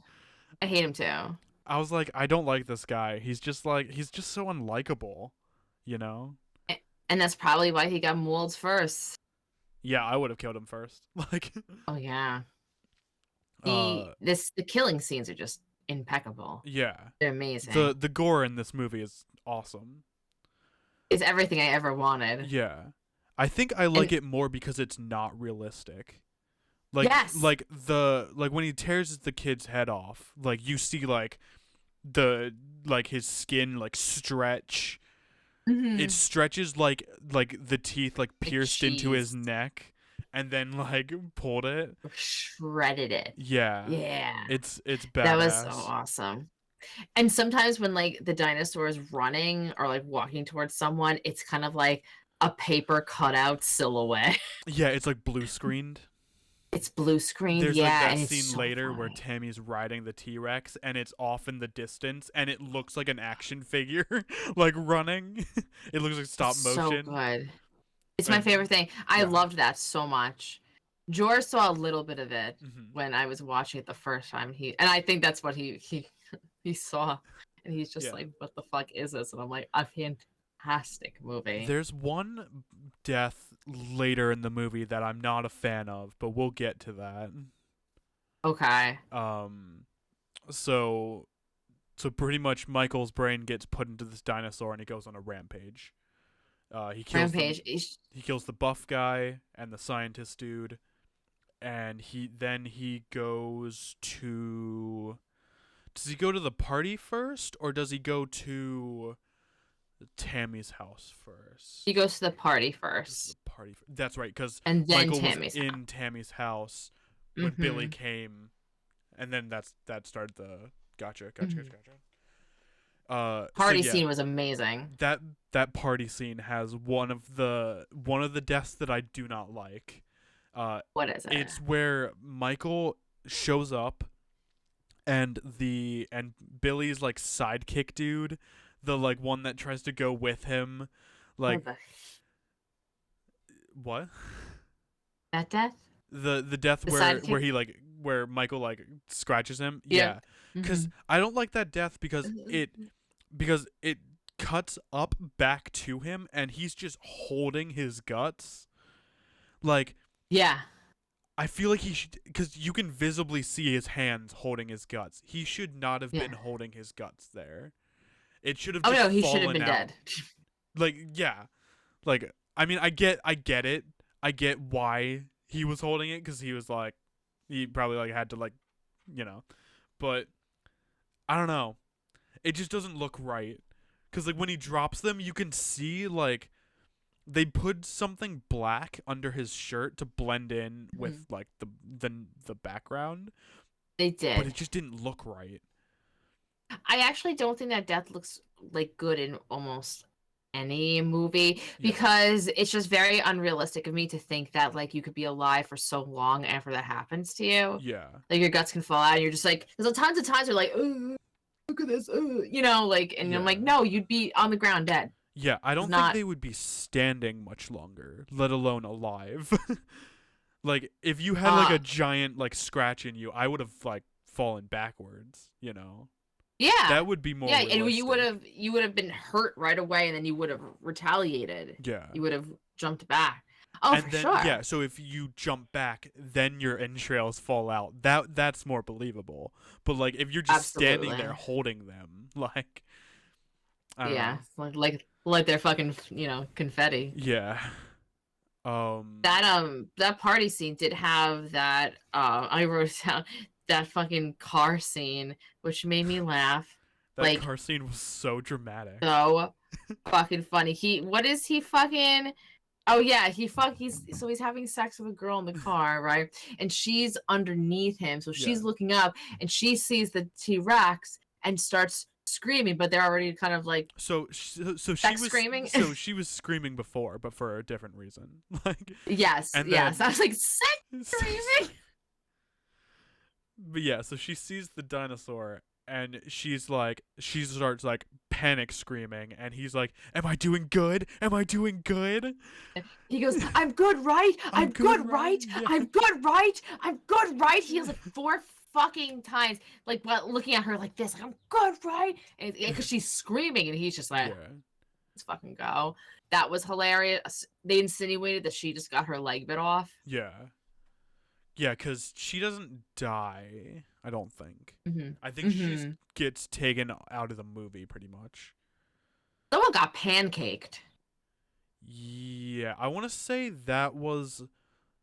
so that's when the mad scientist goes back to his lab the next day. And I believe that's after the scene where Michael does the payphone, and which is one of my favorite scenes. Yeah. where Denise Richards is like, "If you don't leave a message, I'll be mad." That's the best He just, part. I just love him like typing with his little like Oh yeah. nub, and then she's like, "Hello," and like, ah! Yeah. It's so good. Kind of like you see None of this this is T-Rex doing it like it uses the justice. If baseball. you have Not even. Shudder, please go support Shudder. It's like Oh $5 a month. God. Just like, Yeah, it's the just best five buy bucks you'll it. ever spend. If you even if you don't like use it, even if you use it once, like, pay the $5, cancel the subscription, watch Tammy the T-Rex. It's I worth think it. actually you can do a trial. So Oh, use can that, you? do the trial, and watch Tammy the T-Rex. Yeah. Tammy and the T-Rex, not Tammy the T-Rex. Dude, imagine the sequel is Tammy the T-Rex. Holy shit! What do you think happens? Like, how is she? So she becomes a T-Rex too. I don't even This could think totally happen. I don't even think it's Denise Richards' Tammy. I think it's Denise Richards' Tammy's daughter. Oh shit. Like, Well, is it spoilers. her and Michael's daughter? We'll get to the end of the movie, but we can go over this more after the end of the movie because we'll explain what happens at the end. But so yeah, this party scene. Uh, so he kills Billy. Like he like grabs him with his teeth and lifts him up. They find him later. That scene's great, but he sees Byron for the first time as a T-Rex, and he's like on the ground, and he picks him up, like dusts his shoulder off, lets him like leave. Oh, good. The dusting of the shoulder killed me. I love the scenes in this movie where it's very clearly that they had an extra arm prop, and they like put it under the camera just right. Like that's one of the scenes, like the scene when they're testing out the dinosaur where he like picks up the weight, I think, with his hands and like throws it back at the dude. That's very clearly another hand, like a hand prop. They use that a lot in like Godzilla movies. Like if you watch Godzilla movies, they'll make a bunch of different Godzilla suits. There'll be like the main suit that they use. There'll be extras of that in case it gets damaged. There will be like a top half for like close-ups. There will be like a tail prop for whenever like the tail needs like a swinging shot. They'll attach it to like a spinning Godzilla, and they'll make a really long tail, and it'll just spin. It's so cool. I could talk about the behind the scenes of Godzilla movies all day. It's so good. You're a Godzilla fan. I am. You're a big Godzilla boy. Yeah. I mean, it kind of relates. Like Godzilla is a Would you consider him a dinosaur? He comes from a dinosaur. They come from the Godzillasaurus. So. I remember that one. Is that a real one? Yeah, that's one of the Japanese ones. No, but is it like a dinosaur from like? It looks like our. It looks like our world. Yeah. Yeah. So. It is. Okay. The Godzillasaurus gets like the whole thing with Godzilla is he's like radioactive or whatever. So that dinosaur got like I think a bunch of like radioactive waste like got dumped into the ocean, and then he like goes for a swim, and that's why he Aww. lives underwater a lot. And that's why like the whole thing about the first Godzilla movie is there's this thing called the oxygen destroyer, and what it is they throw it into the water and it opens up and it like melts Godzilla alive pretty much. Like it melts him from like down to the bone. That's not good. It's not. It's a sad scene. Like they frame it as a sad scene too, because yes, he's a monster, but like I don't think he deserved that, you know? That's how I felt when the Sailor Scouts died in one of the episodes, later episodes. They all died, and I'm sitting there with my friend Charles hysterically crying. This was like 3 years ago. Yeah. I was still in my 30s when this happened. Oh, I mean, I would cry if my animated heroes died too, you know? I cry during everything. I feel the feelings of everyone in the movie. Mm-hmm. And I hate it. I wish that I was like Jor, he's a stone. He doesn't cry, he doesn't move. Mm-hmm. I've seen him crack a smile a few times, but he's a bear. And Yeah. I wish I was emotionless like him. Yeah. Every day I wake up and I'm just like I think about that Whitney Houston song Unbreak My Heart, and if I don't cry, then I know that I'm emotionless. So far Yeah. still crying. Yeah. After that scene in Tammy the T-Rex with the whole fucking like massacre, he ends up like going to Denise Richards' house. Mm-hmm. And my favorite thing about that is when he's coming to her house, you could hear like boom, boom, boom, Yeah. like with his feet like coming. It's just hilarious. And just fucking you don't see this, but just like takes her out of her room. Yeah. I think she faints or something. They don't show it Yeah. though because the next scene is they're in like a cave or A a barn barn. or something Yeah. together. Yeah, and she's like, Um. "What? What is this? Hot and shit." Yeah. Fucking Denise Richards. God damn it. Yeah, she's absolute smoke show in this. Yeah. Um, I think. but they figure Sorry. Now continue.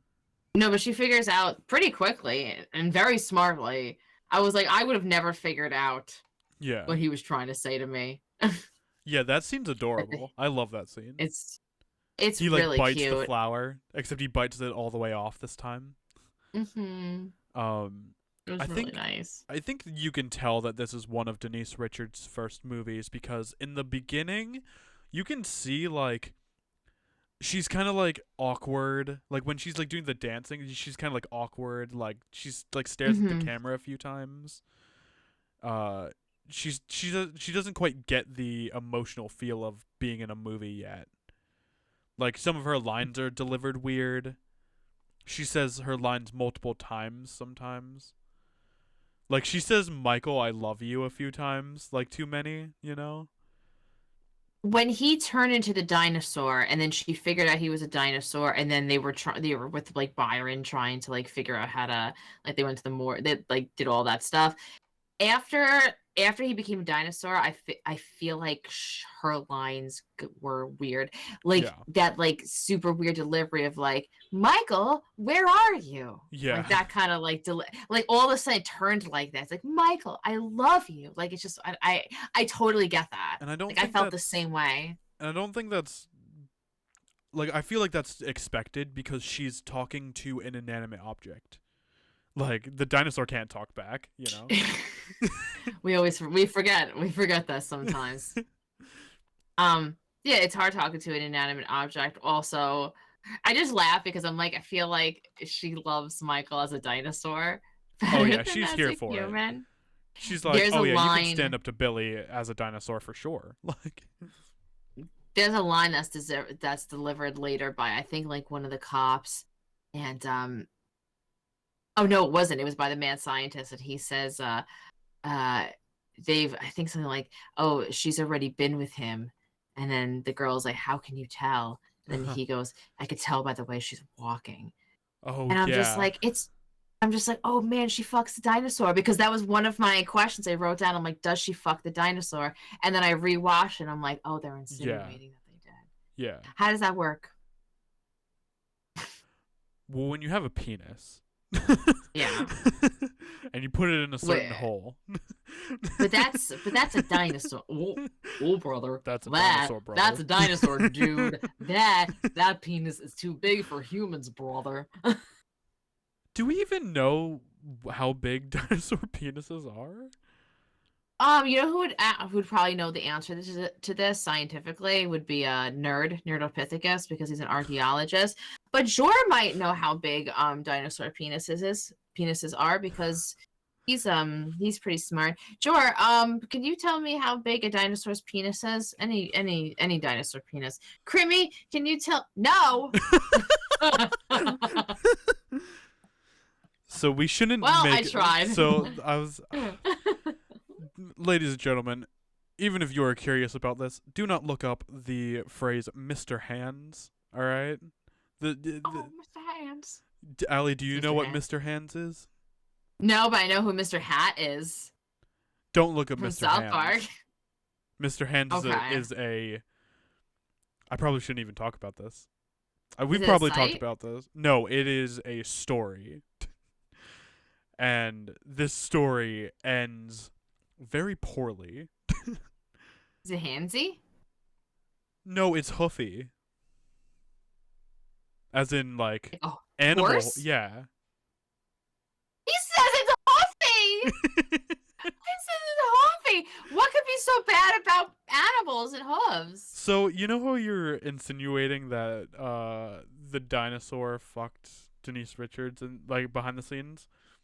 Yes. This story involves bestiality, pretty much. Gotcha. Well, we all know about that story about the guy who fucked the horse and died, right?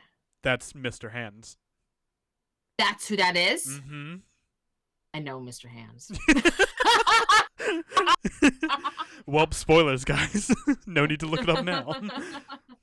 I know about one guy and one guy only who fucks the horse. I just did not know Joke's his on you, it's the name. same guy. It's the same guy. I'm really disappointed that Jordan didn't know anything about dinosaur penises. He calls himself a jack of all trades, master of none. I mean, dinosaur anatomy is a part of the trade. So, what do you got to say for yourself?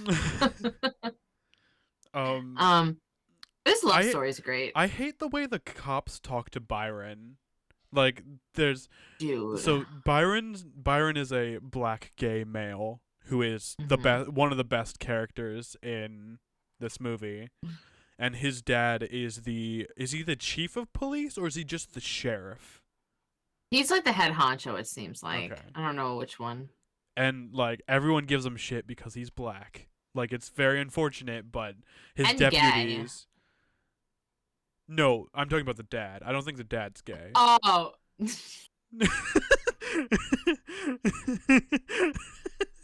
Only one way to find out. Am I right? I was so aggressive. I was like, and gay. You can tell the two cops that are there. Yeah.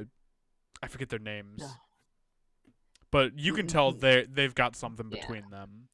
Tweedledee and Tweedledum. Yeah.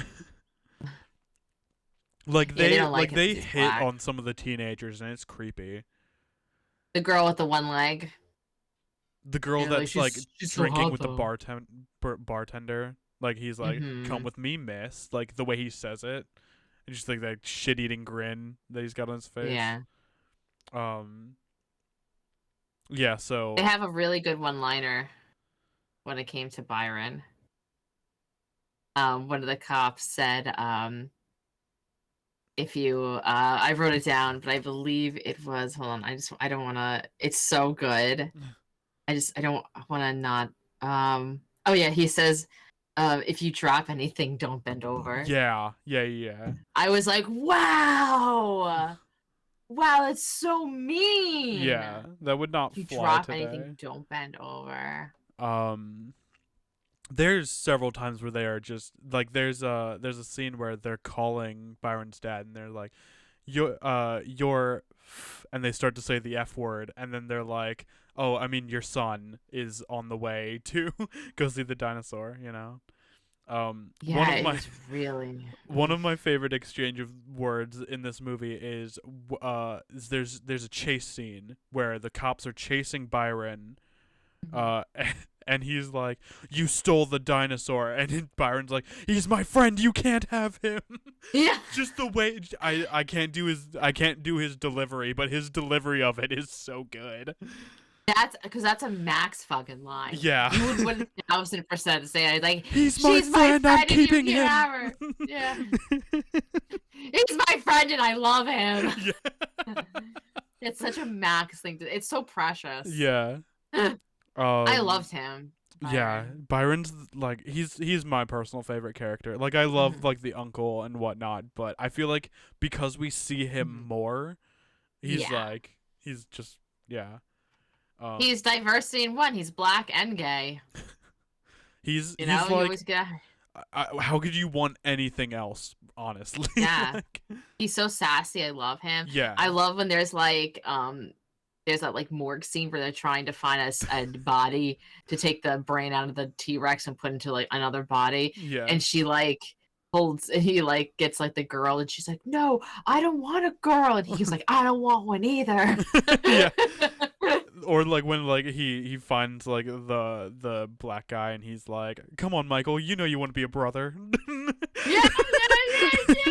I love that. Was so funny. That was love the that. best You know, you want to one. be a brother.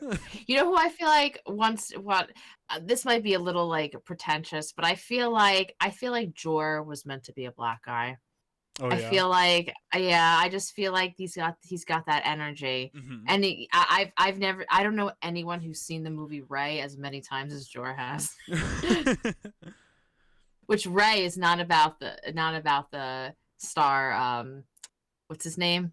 Not Ray Charles, but the other Stevie Wonder. I always get those two mixed up. Stevie Wonder and Ray because they're both blind. Yeah, because they're both blind and they both play the piano. Yeah. So for the longest time, I thought the movie Ray was about Stevie Is that Wonder. the movie with Jamie Foxx? I don't know. They're making Maybe either they've made the movie or they are making a movie where Jamie Foxx plays Ray Charles. I think that was it is. It is. Okay, yeah. Cool. I really like Jamie Foxx. He's one of my favorite actors. He's funny. His stand-up comedy is really good. I don't think I've ever seen his stand-up. I think the last movie I saw him in, honestly, was like was some movie oh god, Django Unchained. Ah, gotcha. Yeah, which was very difficult to watch. He's really good in that movie Baby Driver. He doesn't talk, right? No, he talks. He talks a lot in that movie. What's the movie with the driver who doesn't talk? Oh, it's just Drive. I think it's Ryan Gosling. So in Baby Driver, when the main character is on the job, he doesn't talk then, but he talks a lot when he's like at home. Okay. So that's probably the movie you're thinking of. That's an Edgar Wright movie. Edgar Wright made Scott Pilgrim versus the World. Oh, okay. So and Edgar Wright is one of my favorite directors. He's so good in those in making those movies. Like you can tell like a lot like he puts effort into those movies because in the opening to Baby Driver, not the opening, like when the credits are playing after the first scene, there's a song playing and the graffiti in the background is the lyrics to the song. Oh, neat. Or like parts of the song where there's like a trumpet solo and like there's a trumpet graffitied on the back and he like lines up playing it. It's awesome. I love that. And when he's ordering the coffee, he stops what he's doing in real life to like say yeah to the song because there's a part in the song where he's like yeah. So he lines up perfectly with neat. that. Yeah. Oh, I love that. You know what movie I just rewatched that has the main character doesn't talk at all? What's that? Oh god. Willy's Wonderland. Oh, yeah. Such a good movie. So good. I love Nick Cage so much. Oh, he's the fucking what's not to love? Yeah. If you like Bruce Campbell, I love Bruce Nick Campbell. Cage. Like they're like are there any movies where they're in it together? No, I think the world would explode. It's true. I think that the Oscars would just be like, listen, let's just give them all the trophies for the next 20 years. For all the things, best everything. I would do anything. Oh my god. Imagine, Max, that Nick Cage was in like oh my god. Imagine Nick Cage was, I don't know, in Ash versus Evil Dead. I'm trying to think of like a character that he could replace. I mean, his dad maybe. Yeah, I was thinking his dad. Like, as much as I love his dad in the series, which he plays really, really well, I think Nick Cage would be an amazing Bruce dad. Bruce dad, Bruce dad, yeah. yeah.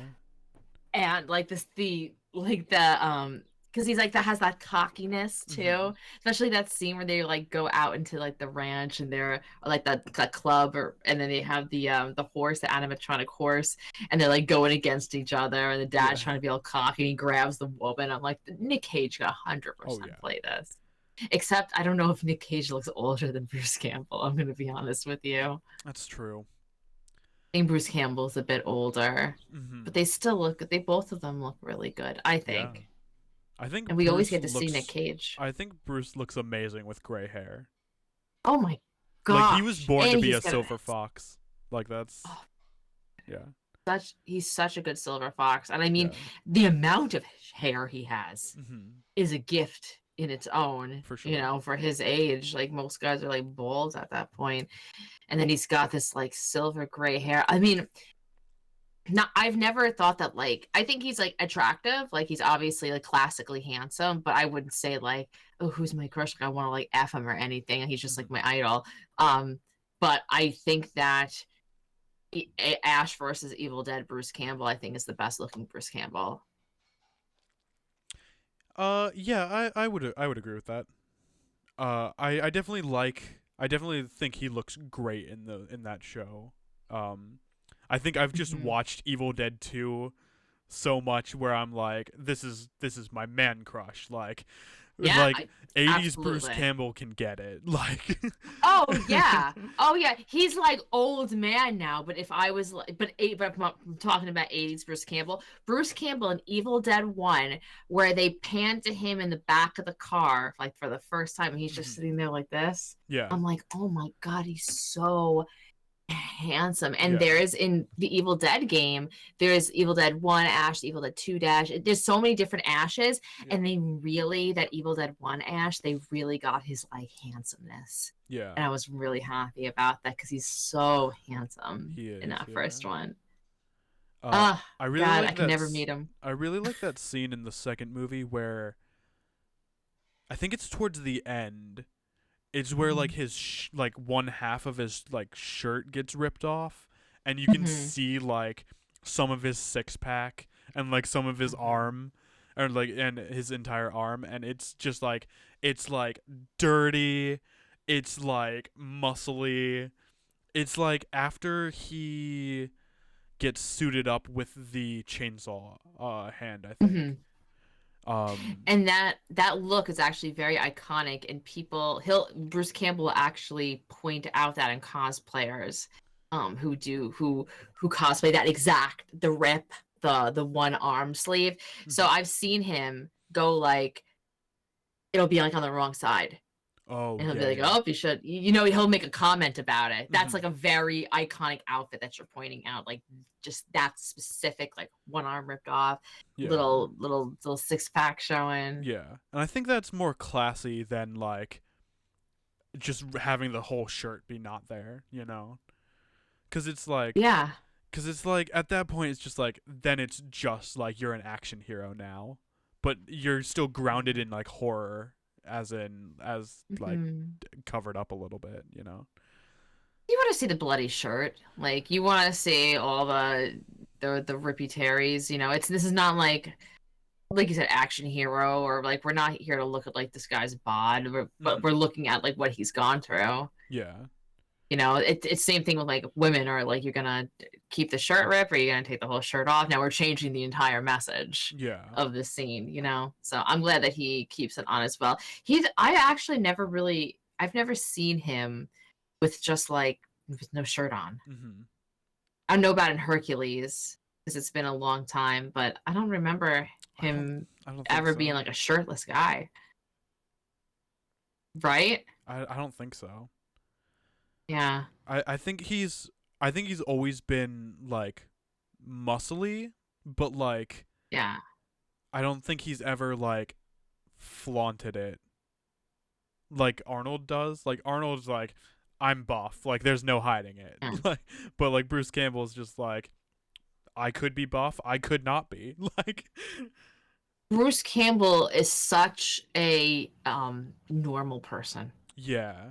He's always been a normal person. Even like now, you don't see him at many conventions because he only will do like autographs if there's professional photo ops. And like I totally get that he's like old, he knows what he likes and what he doesn't like. But I find him, that's why like I don't think I'd be able to go up to him on the street because I just find him, besides from he's like my idol, he's just such a normal person, and I don't want to be that person that like bombards him or like ruins his day. Yeah. But that's what I like about him. I like that he's so like cool and down to earth, and um like he doesn't take every role. Like Nick Cage like takes every role like possible. Like Bruce Campbell's like, yeah, I'll take it if Sam Raimi really wants me to do it. Like he's like, first I'm a human and then I'm an actor. Yeah. Kind of thing. That's rare. It really is. And I think that says a lot about him. Like, he has like integrity, and a lot of like actors just don't have that anymore. Like, a lot of people will just like do what they want for the money, and that's how a lot of that's how a lot of bad movies get made. Oh, of course. I don't know anything about this Madame Web movie, but I keep seeing everywhere that it's like the worst movie. Yeah, I hear that too. I hear that it's like, I don't know much about it, but apparently it's like the world's worst origin story. Oh wow. Yeah. Shit, that sucks, man. It sucks. And I don't know if you feel the same way because you're not female, but when things like this tank, like it makes me really sad. Like even when a female wrestling match goes really bad because we get so little opportunities in wrestling to show off female matches and they're bad, I get like really, I'm actually getting like tinglies now. I get really upset because I'm just like, it's a man's world that we live in and we don't get to see our little opportunities getting like squashed, whether or not it's our fault or as far as like this movie, the actor, there's great actors in it, the plot, the direction, the whatever it is, it sucks to see it fail. Ghostbusters, the all-female one, it sucked. Yeah. It was really bad. It sucks to see it fail. Bridesmaids, great fucking movie. That was like an up in like, oh wow, all these women are super funny. Yeah. And this was a super good movie, well written. Like that's like a plus for us. But then you get like, man, these shitty fucking like just use like the Ghostbusters female movie. So bad. It's so bad, and I hate seeing the women go down. Yeah. I feel like it's really not fair because when something like that has like a female role, like so like placed like that, like so up in your face like that, it like tarnishes all of her like movies before that. Like she could have been in like 7 really good movies up to that, and then she like stars in this really bad one, and it's just like it tanks her career. But like if a guy was in like one bad movie, it's like, oh well, I can still go watch these other movies.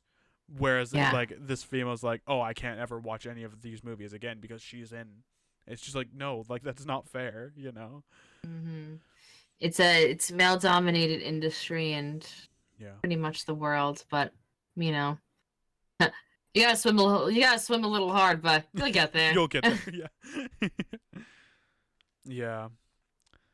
And that's why I always like try to watch the movies no matter what. I try to go in like this movie has a female lead and it's wonderful. Like I didn't go into it because Denise Richards was in it. I went into it because I was like, I heard a lot of good things about this and I want to watch it, you know.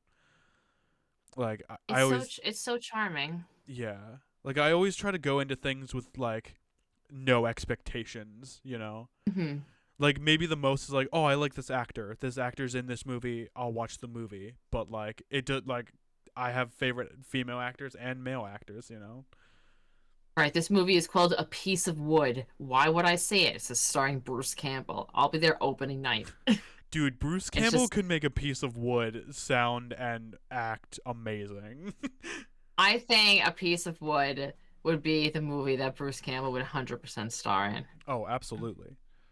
If Just like Sam Raimi directed A Piece of Wood, it would be amazing. I Wait, almost can said we write- delicious, but I thought you were gonna say delicious too, which is hilarious. A piece of wood, delicious. Wait, so if Sam Raimi was directing it, it probably has to be a horror movie. Oh yeah. So wait, what would have? I like to think let's write this. I like to think it would be like Sam Raimi would do like the what is that puppet combo game that where you are a tree and you gotta like defeat Santa or whatever. Massacre. Yeah, it would be The like tree is that. the best. Except the poster for it, the commercial for it would like it would just be like a minute and 30 of just like a slow zoom in on a piece of wood, and then it like turns around 100%. and then like the piece of wood just spins around all by itself, and it's just like Bruce Campbell's face on it, and it just says some one witty like one liner or whatever. Mm-hmm. And then the movie is nothing like that. I think Sam Raimi would do that. I was literally thinking the same thing. So the advertisement for the movie, what is it called?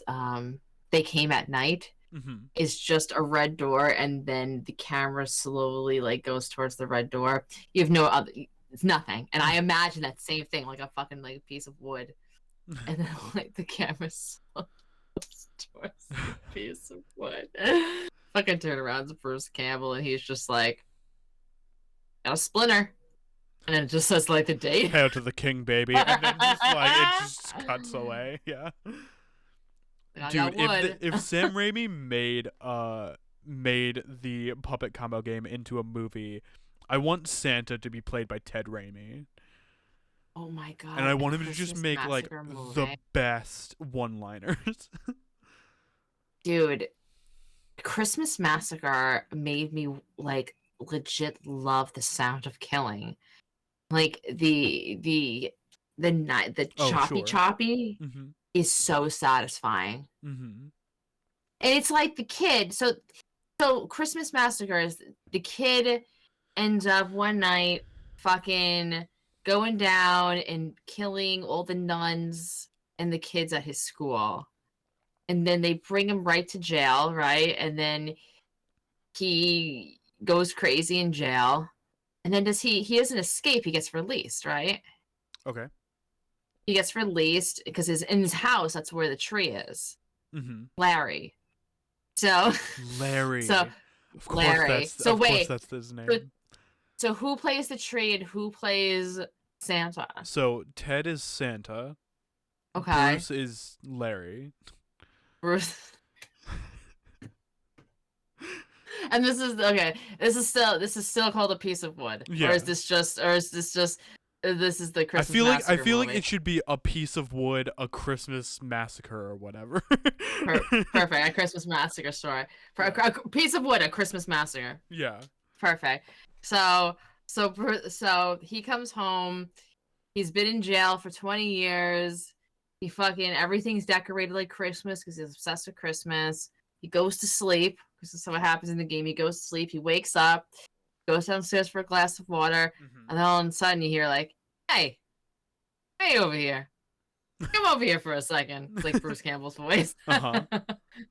Just like, "Hey, you got what is the guy's name? Pick a name. Santa's name. Let's call him Santa. Let's just call him Santa. Hey, Santa, you gotta murder them all." And then he's like, "Go." Just like Bruce Campbell's voice, being like, "Just fucking go." And then he goes and he murders, and then he goes back home. And then Bruce Campbell, the tree, is just like, "More have to die." And then he goes back out. Pretty much, I'm into this. I think A Piece of Wood, A Christmas. Yeah, I think. I want to see this movie so bad. Yeah.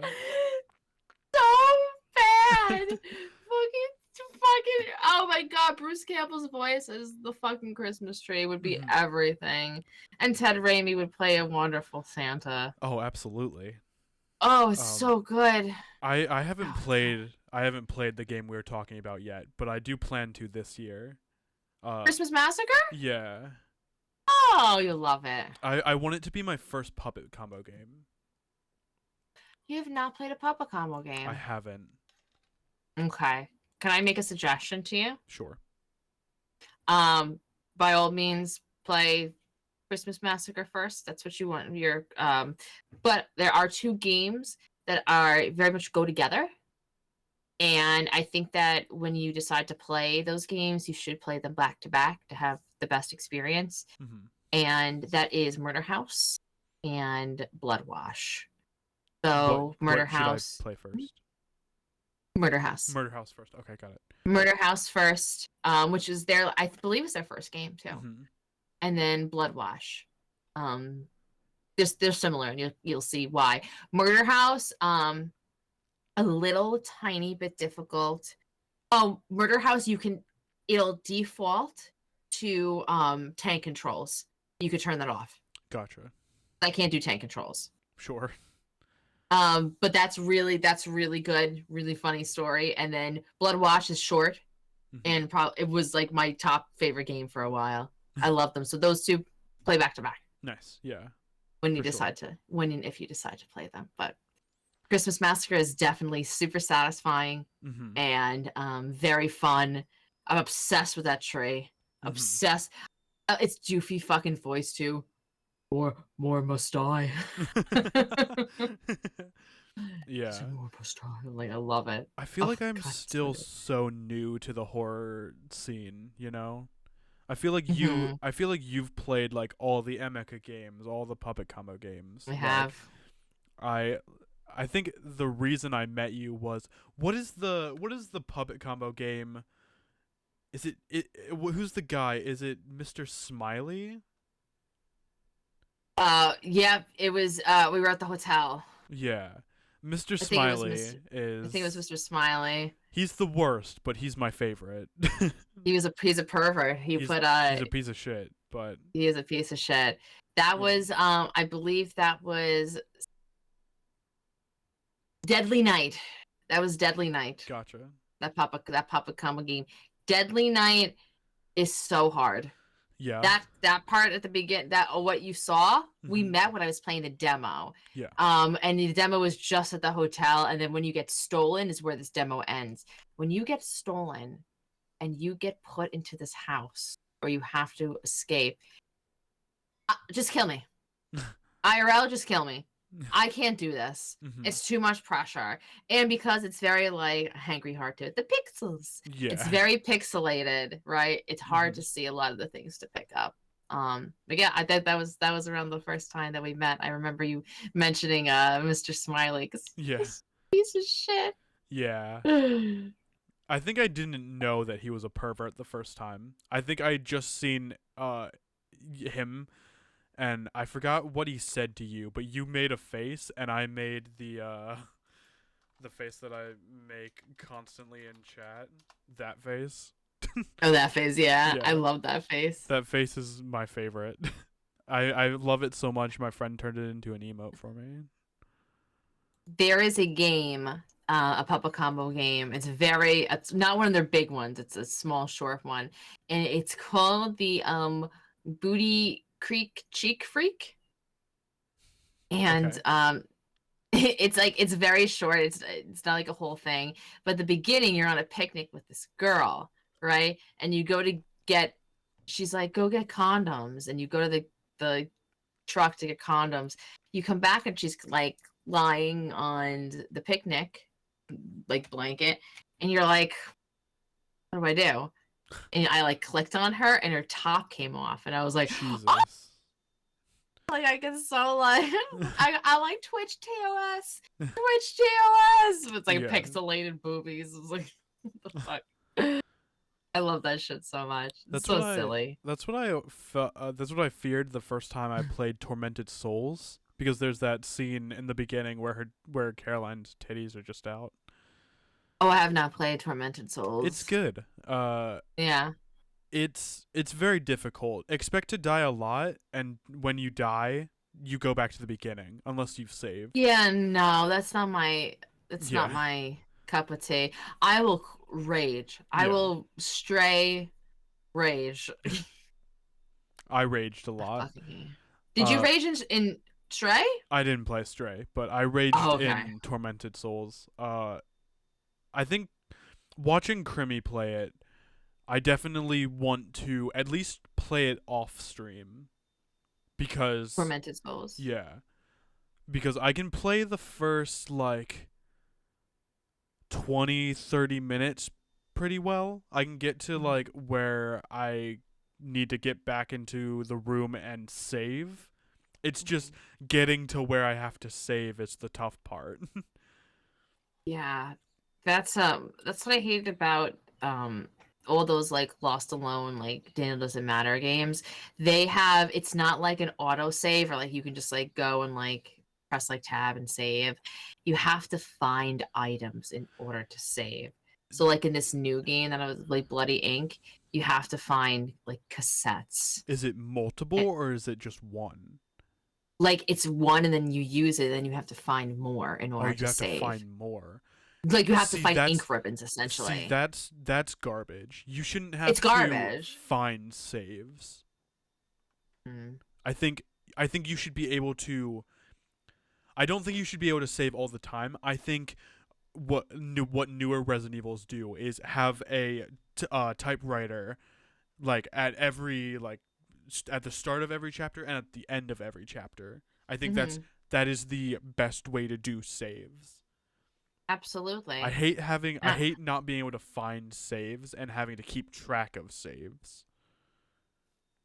yeah, no, I agree with you. And Resident Evil does do that really nicely. It's like the newer ones. I can't talk about like Resident Evil 1, but I can't tell you like the sense of relief I feel when I like hear the merchant's voice. Oh, And like, because I know the typewriter, say, hello there. And I'm just like, oh, it's so nice to see you. I swear, like 5 times I saw like the purple fire or whatever, and I'm like, "You're always there when I need you." I've said that Yes. like so many times to him. There is a merchant. I'm not going to tell you which game it is because I don't think you've played it yet. But um, the merchants like look different in all of the games, Mm-hmm. and in this one, it was kind of like a big guy, Oh yeah, and that's 8, I believe. yeah, and in the DLC, he's the villain, Yeah, and it's like really like you don't ever see that. Like yeah. it's kind of cool. Like, you don't see like, the merchant Isn't being it like like also I'm like I thought you were cool. isn't it like framed like you're not supposed to know it's the merchant? Like he's like wearing a mask or something.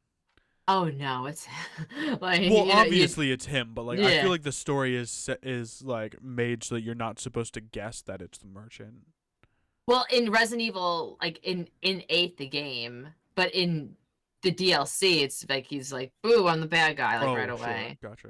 Yeah, I wasn't sure if you meant like in 8 the game, No, like you I don't meant know if like he's in the like, DLC. I thought it was framed like you weren't supposed to know it oh was the merchant.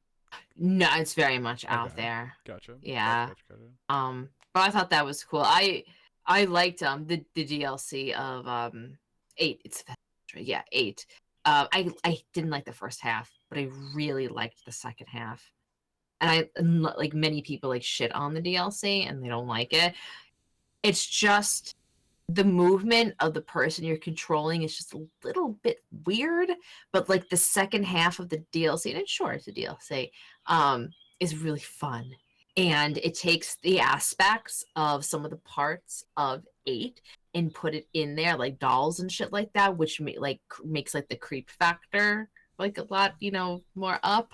Um, that's what so Resident Evil 7 was my first Resident Evil game, but Resident Evil 8 visually I thought was just incredibly stunning. I know people don't like the game. I know they don't. Hardcore Resident Evil fans, I don't think like the game. I thought for somebody who likes horror and who likes creatures and is not good enough to play Dark Souls or Elden Ring, Mm-hmm. I thought that this was very good and it scratched my itch. And there are very creepy things in Resident Evil 8. Yeah.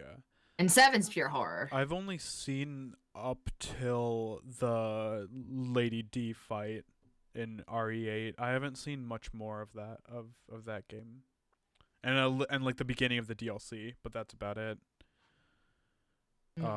That's good that you haven't seen. Yeah, I think I've seen parts of 4, but there were parts of the remake that I was like, "Oh, this is wonderful." Like they must have Yeah. used like 8 assets to Mm-hmm. make 4 because there were a lot of scenes that felt like they would fit right in 8. Totally. Like I in agree with that. Lady D's house, there's Mhm. parts of the castle that are like that red like velvet like room with like all the gold chairs. Mm-hmm. um Resident Evil 8 does something that I really like.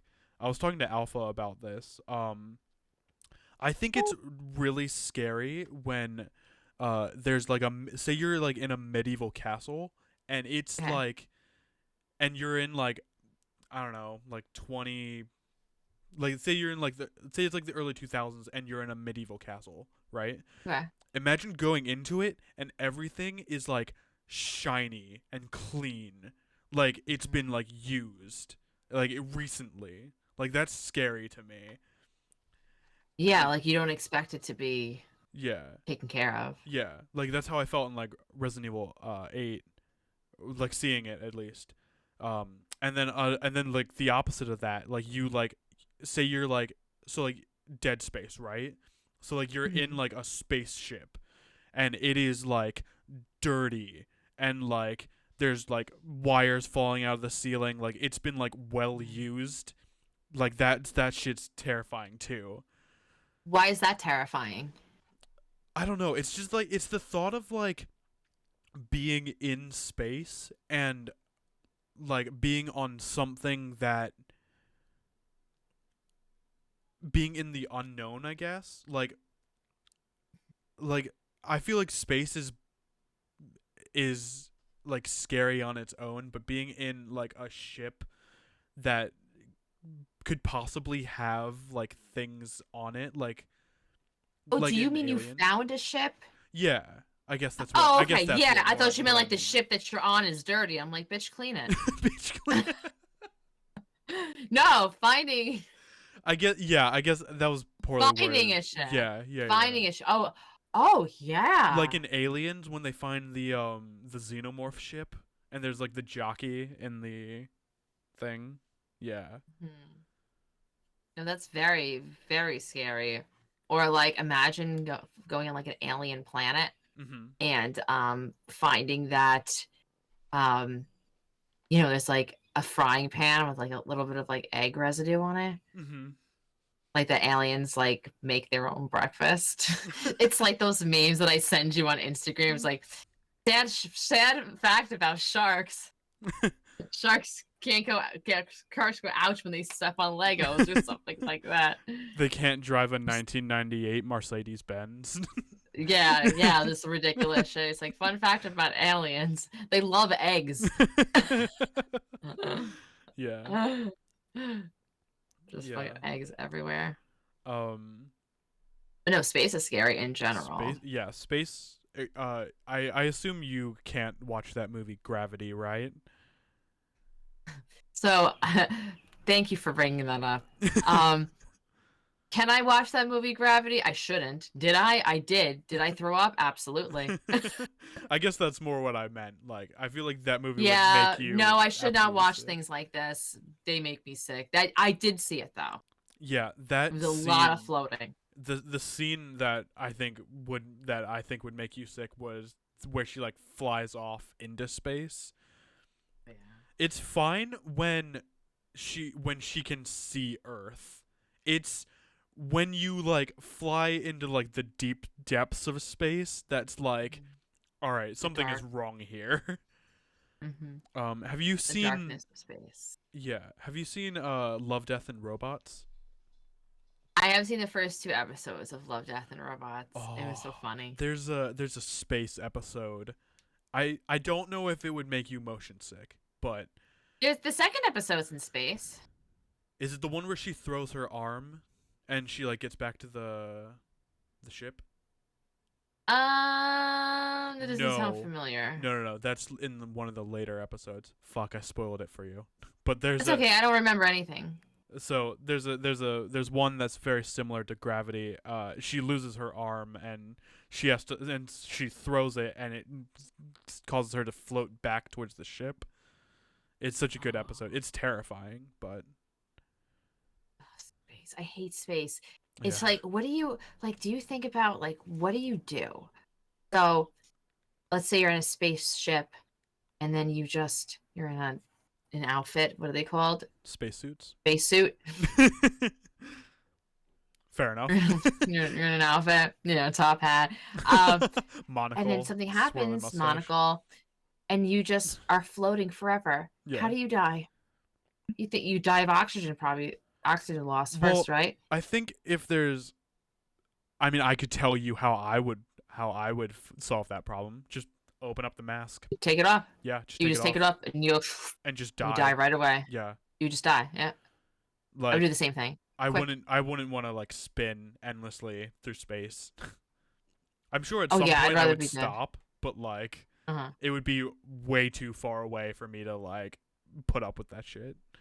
You're also just waiting to die. Yeah. And it's just like why? You know.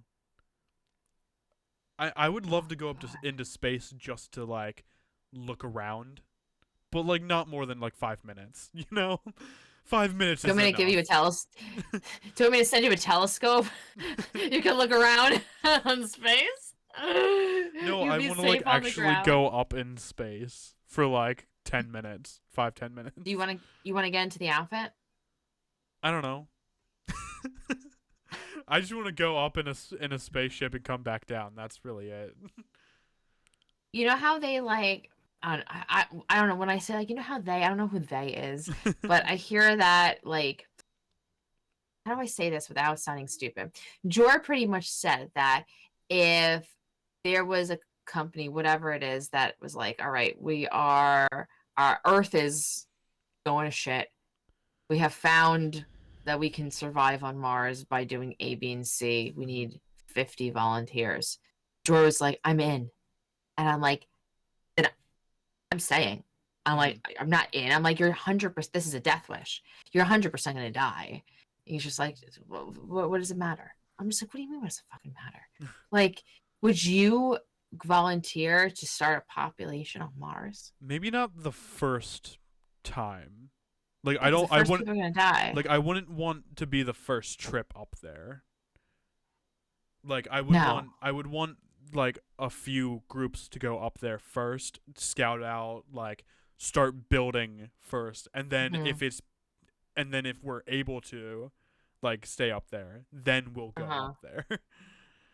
But yeah, not do all like, the hard work first. Yeah. I'll just reap the benefits. Yeah. Yeah. No, I feel you. He'd started. He said he would actually fucking start the planet of Mars. There's no fucking way that I would go up there. I would never be the first. What's up there for me? There's no food. There's no fucking 7-Elevens. Where can I get a Slurpee? I'm not gonna go to Mars unless I can get like a fucking Blue Freeze. Sure. I feel like I would just be in the way. You know? I wouldn't like do much. I would just be sitting there enjoying like what Mars has to offer. But That's what? about it. But here's the thing: what does Mars have to offer? I don't know. Nothing. Oh, I got a better question because it reminds me because Project Ditz is here. Hi, Ditz. We were talking about you before, Ditz. We're talking about how much of a lovely human being you are. Mm-hmm. Would you rather? Okay. Would you rather live? You have to pick one. You can no longer live your civilian life how you are. Okay. You either need to go and live on the Mars population that's already started, or the underwater population that is already started. Both are already they're bones. Like it's not anything fancy, but you have to pick one. Space or water, which is a nightmare for me. I'd say space. You say space? I can't deal with water. Yeah. I can't deal. I mean, I'd say death. But that wasn't an That's option. You said I have to pick one. You do have to pick one. You're right. But I specifically have to pick one, and yet you have to pick death? Okay. I get to pick death. That's not fair. I'm the person asking the question. That's bullshit. You're just like, I'm playing God right now, you have to pick. Like Legitimately, if I did have to pick, it would be space. Just because I can't do water, I can't do sharks. I'm very, very, very obviously very scared. But I wouldn't survive. Sure. I wouldn't survive either. Like either option, you know. Wait a second, Max. We're on a planet right now. Maybe it won't be any different. Maybe we'll go to Mars and there would be like a Burger King. Well, I mean, it'd be pretty hard to breathe up there. There's no atmosphere. Mean? I thought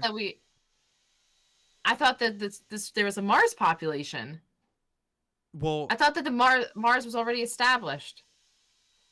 Well, we've sent robots up to it. Oh, we're playing pretend. So we're talking about real life. We're talking about real life. What's going on right now? Yeah. There are robots up there. Yeah, there's at least 2. The name's Franks and Beans. What? Like at the robots' names, Franks and Beans. I'm being silly. Is this one of those things where you say a joke and I'm not understanding it? No, I'm being silly. I'm okay. just naming the robots. Oh. Yeah. Got it. It's okay. It's okay. This is one of those things where you make a joke and I don't get it. you know what? Hold on. I'm going to redeem this. I think that we need a little... Someone redeemed it earlier and I forgot to say something about it. Oh, you did? Yeah, someone... I forgot who it was, though. This is for you guys. I have a Togepi today. Bring it back down to earth. For those of you who don't know, this is Charlie, by the way. Charlie is my little dude. He's the guy I hug in my Croc Hug Redeem. He's who I hug when I'm scared. This is Charlie. This is Togepi, and if I cover my face and do the impression, you'll never know it's not Togepi talking. Ready? There it is. Nice. That's adorable. I love that. I thought you were just going to be like, I thought you were just going to put it over your face and be like, Togepi. That's as soon as I did the regular one, I regretted it. As soon as I did the regular one, I was like, I should just been like, Togepi. You know? Just like a buff Togepi. 100%. I'm working my jiggly puff into jiggly tough. You know what I'm saying? What face? What is that face? I wasn't. All I heard you say was, "I'm working my Jigglypuff," and I was like, "Yeah, I'm working my Jigglypuff into Jigglytuff. I'm a big buff Pokemon guy. I'm sorry. Is there anything I can do to make this right?" Well, you didn't do anything wrong, if that's what you're saying. That's good. That's the confidence that I needed to hear. Ugh. Yeah. So anyway, Tammy the T-Rex, yes. right? Yeah. Oh my gosh. Like an hour-long tangent about everything. Welcome to ADHD and the podcast, friends. Carrie for her mental illness. I don't even remember where we left off.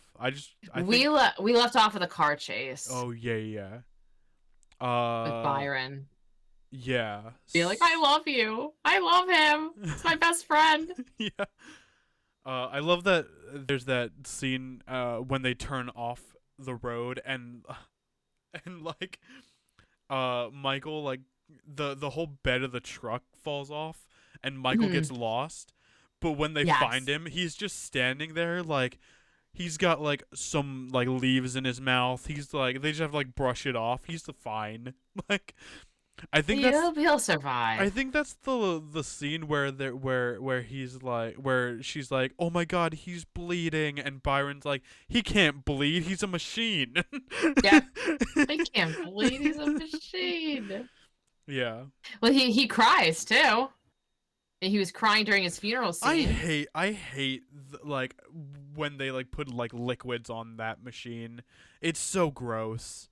He put liquid tears. There's that scene where like it drools. Like it's gross. Yeah, it is gross. Or like when he like picks his teeth after he bites the scientist dude. It's all. Mhm. I guess they're trying to like humanize it, like try more to humanize it. Sure, but like tears shouldn't be thick. Like you look at those tears and they're thick. They're like thick water. It's gross. It is like thick water. I don't enjoy thick water. Thick water just should not be a thing. Yeah, like why do I want my water thick when it could be thin and go down easy?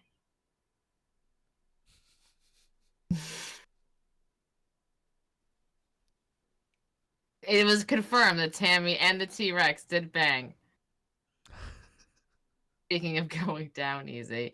Oh, speaking of going down easy, there's a quote in there that when the mad scientist and the horror lady, when they get tied up, when she gets tied up, what did she say? He said, what did he say? Use your teeth to cut my rope.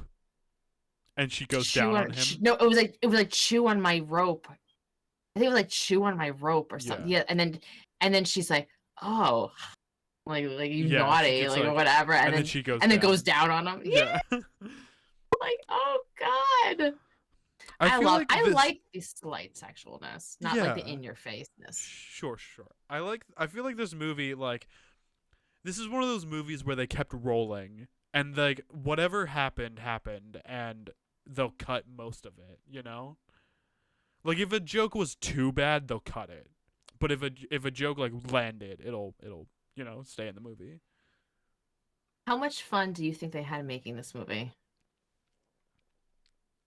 I mean, I would have a lot of fun if I got to hang out with a giant mechanized Tyrannosaurus all day, you know?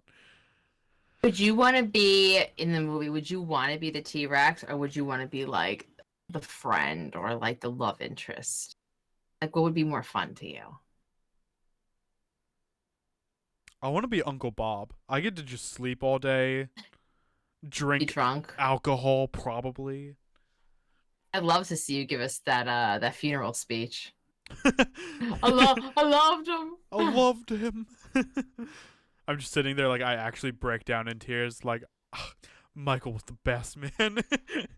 I can see it. Honestly, I'm not gonna lie to you, if you like were so like you were like a really good actor and you went up and like gave that scene and like naturally like broke down, I think I'd break down too. I think that I would watch it and be like, I'm a man, Max, I am a sympathy crier. I see people crying in movies. If there's a man crying in a movie, I don't know what to do with myself.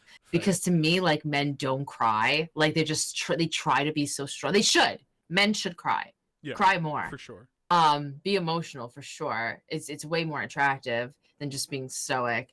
But when a man cries, I feel like it takes a lot. And even though it's just acting, right? Yeah. It takes a lot for them to cry. So in movies, when a guy cries or a boy cries, I don't know what it is. I can't help it. I cry. Mm-hmm. I cry so hard. Or like, in the movie The Whale with Brendan Fraser, mm-hmm. like his daughter is the redhead from Stranger Things. Oh, and she's so mean to him.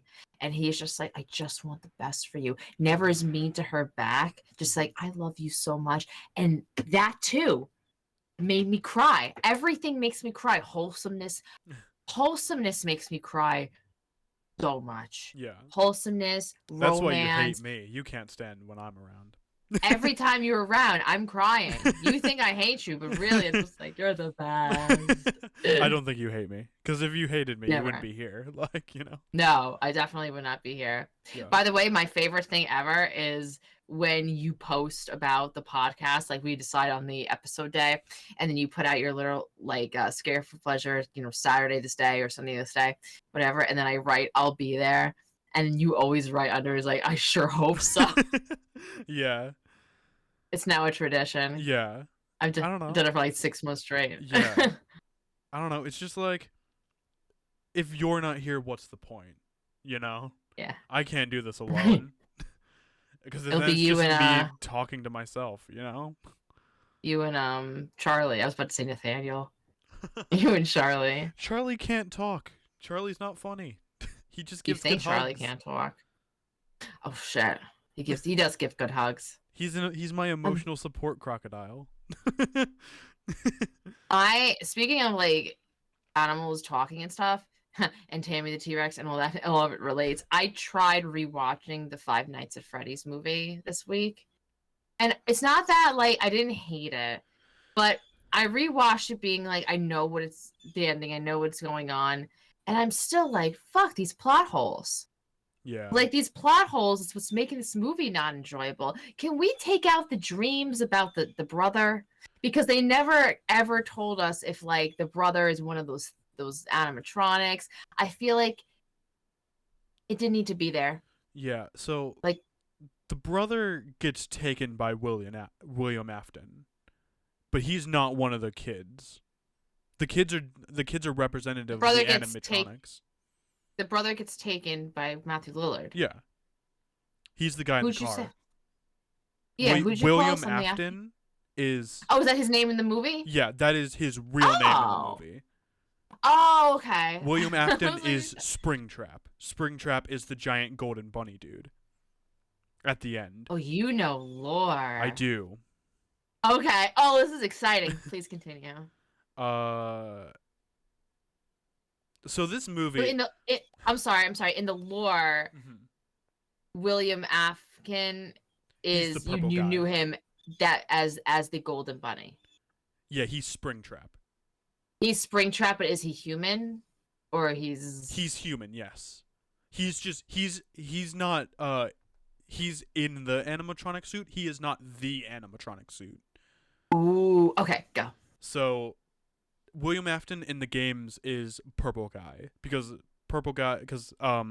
in the FNAF 2 ending mini games, William Afton is represented by this purple guy. So that's pretty much what we've just been calling him for the rest of for this whole time. And then it gets complicated because Scott Cawthon cannot. So it's like each game retcons itself and the previous game and the next game without even being made. It's so bad. The FNAF series is how they even got a cohesive movie out of the first game as cohesive as it was is beyond me. It could make sense as to like fitting into this series. It makes sense in some respects and it doesn't. But the first game, you just sit in a chair in a pizzeria defending yourself from animatronics. How they got this story about this guy who needs to take sleeping pills in order to remember what happened in his childhood. How they got that out of that, no idea. But good on them. It was a solid plot point. Whether it's a good one, that's to be debated. But it's just like, why? Why put all this effort into a movie about a guy who sits in a chair? I was fine. Like we had we were talking before, like Willy's Wonderland. That was kind of sort of like it. That if they had made the FNAF movie like they had made Willy's Wonderland, it would have been a top-notch movie. Yeah, I agree with you. But the audience of Willy's Wonderland was for us, and the audience for Five Nights at Freddy's is for 15-year-olds. So I truly believe that. They made that for younger kids. Yeah, because that's Blumhouse. Sure is. Yeah. Okay. Good old Blumhouse ruining everything. But yeah, I felt like I didn't hate it. There were some things. I played the first two games. There were some things that I really liked about the movie. I liked the charging, like when, who is it that charges at you? Not Chica. Bonnie. The guy who runs. The guy who runs. Oh, Foxy. The wolf guy, Foxy. Yeah. Yeah, there's two parts, I believe, in the movie where Foxy is charging at somebody, which I thought was really cool. Yeah. And the kills were better than I thought they were going to be, because I'm just like, it's going to be a full-on children's movie. But I hated the main actor. I hated his face. It was so punchable. It Josh, sucks because whatever. he's good in other movies. He just looked like he was bored as fuck. Well, yeah, because like, he's sleeping all the time and his eyes are just sunken into his face. Like, I guess so, man. But he I looks was like a I'm skeleton at sometimes. Like, yeah. you know? I just didn't like the whole kid. It didn't come to fruition. And I don't know about like future movies or whatever, but I'm like, why couldn't you have told? Did they insinuate to it that one of them was his brother? Like, I don't. No. So the kids are representative of Freddy, Bonnie, Chica, and Foxy. Mm-hmm. So And who's the little guy? oh, the cupcake? Yeah. I don't know. But his brother is not related to them. They're just a separate thing all unto themselves. What happened to the brother? He got kidnapped. By William. Where is he now? Dead, probably. But Matthew Lillard did not make him into an animatronic. No. He just fucking killed him. Yeah. Damn. Okay. At least that's what it feels like. I don't think he turned him into an animatronic. I think that was just one of his like first victims. And then like the kids that he sees, those are the ones that got turned into the animatronics. Their souls are in those. They also like kind of like, was it like devil's like magic? They don't really explain how he's able to do this. The games don't explain it either. I need explanations, Max. I can send you a playlist of 100 and I think it's like 210 videos of my favorite YouTube channel, Game Theory, explaining every game, and you will still not understand it. I've watched every one of those videos at least twice, and I still don't get it. I didn't know that the lore was so like all over the place. Yeah, so FNAF was the start of what we call mascot horror. And so that's considered mascot horror? Yeah, that was the first one. Pretty much. And so the lore in the games is not stated outright. You got to like read into like the code of the game. You got to like read books and like keep up with Scott Cawthon's like teaser trailers and whatnot. It's a whole joke that Scott Cawthon's teaser trailers need when looking at them, you need to like if you're looking for lore, you need to drag them into Photoshop and up the brightness because there's things in the background that explain other things, I guess. One of my favorite memes in the FNAF lore in the FNAF fandom is different animatronics have different numbers of toes. So like one set of animatronics has 3 toes and then the other set has 5, and like these are different animatronics but they're like the same or whatever. Of course, Corn picked up on toes. Yeah, I was just like, Corn, yeah. Corn's like, oh, I heard toes. I'm here. Does anyone need me? I don't know. Yeah. That's cool. I like hearing about the lore. We watched FNAF in Corn's Discord, and Zombie Master was really into FNAF. So like when things were happening, he would type in the chat like, "Oh, this is about A, B, and C," which I really like. I really like reading about lore. I also, when I watch a movie that I really love, I'll go in. There's a channel called Fanflix, and it's like Ending Explains, and I'll watch like their whole review and the ending explains of it. Yeah. So that's cool. That's cool to know. I played the first 2 Five Nights at Freddy's. Of course, they make me sick. I don't think you need to play any more of them.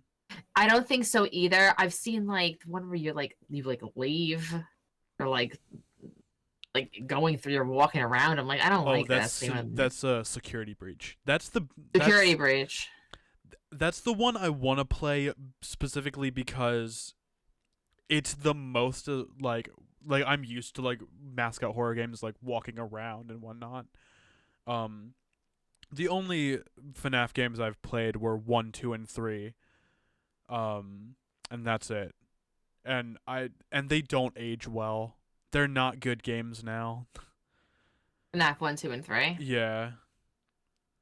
I think the first one is fun to play when you have no idea like what's going on, Yeah. because you're like, okay, how do I? Because it really is like technique. It Mhm. comes down to it. The last like 3 chapters.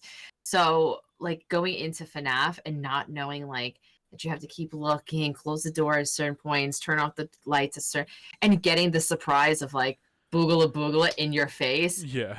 is really exciting. Mhm. I very much enjoyed my streams of FNAF, at least the first one. The second one I didn't. The first one I did, but it's not a game that is easy to stream. Yeah. You can't talk to your chat. You can talk between, but like during that 5, 6, 7 minutes where you're like, I gotta fucking pay attention. Yeah. Also, the like dun dun dun dun dun dun dun, like that creeps me out. Yeah, that's Foxy before he starts chasing you. So that is the scariest fucking thing to me. Dun, dun, dun, dun. I'm like, I thought that's Foxy. I thought that was Freddy. Or like Freddy a bear. makes a different song. Like He does? Okay. when he comes up to the window and it's Mhm. like, and he does the dun dun dun dun dun dun dun dun dun dun. Yeah. Yeah, that's his song. But Dun dun dun dun yeah. dun dun dun dun. And then he jump scares you. Or the time like runs gets out to 6 and you get to go to the and you're next like, day. Yes! Oh my god, yes. Because that song pretty much always happens at the end of each night. And then it's like it happens when the battery runs out. And you're just sitting there. That's usually towards the end, yeah, but yeah. it's usually around like 4 or 5 a.m. And you're just hoping that it turns to 6 a.m. Yeah. after he's done it. Oh, it's so creepy. Mhm. Yeah, you like turn the light, and it's like right up in your face. I mean, it's good. And there was not too much to like focus on. The second one, like you had a lot more things to do Yeah. and check. You had also, they added the element in the second one of putting on the mask, like putting on the bear suit, and then hiding in like I think you could hide in the grates. I'm not sure though, but I definitely know you get to put on the bear suit, because I put on the bear suit to hide, and it still got me, and I was like, I was in the bear. Yeah. I got really mad. The third one adds a lot more to do, because there's a thing on the wall that you can input a code into, and that allows to more lore. But if you just play the game normally, you'll just you'll beat the game pretty easily, but in order to find lore, you got to put in these codes that you'll find throughout the night, and it's just like, really? Why? What do they do when you put them in? I don't remember all of them at the moment, but they're just like, they're like black screens that you got to up the brightness on, and you'll see like Freddy, and he's got like 3 toes in this picture, but then like you'll find another one, and it's like Bonnie with 5 toes, and they're like different things, and they mean different things in the lore, and I just can't think of what they are at the moment. Oh wow, that's so cool. Thank you for.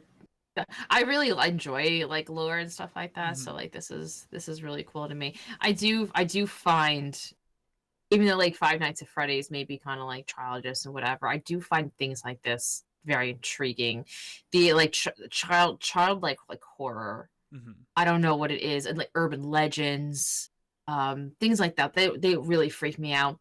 I grew up on Long Island, and Long Island it's small, but it has a couple of really cool urban legends. And me and a bunch of my friends, we had a book called Haunted Long Island, and it would pretty much tell you where all the spots were. So we would spend our weekends going to the spots. Nice. And I remember there was this one. It was right by my old apartment, Lake Ronkonkoma, the Lady of the Lake, and she every year she drowns a guy And me and my friend Bruno and a couple other people came, and I remember he would go like to the water and he'd be like, "Come at me," like enticing Mhm. her. That's awesome.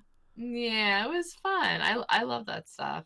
We didn't have urban legends, but um do you remember that movie that got made a few years ago, Scary Stories to Tell in the Dark or whatever? Hmm. That Hmm. was we had the original books of that in like 3rd grade, Hmm. like 2nd grade. We were too young for those stories, I think, but uh Oh yeah. I read those stories and I remember reading about the headless horseman for the first time, and Hmm.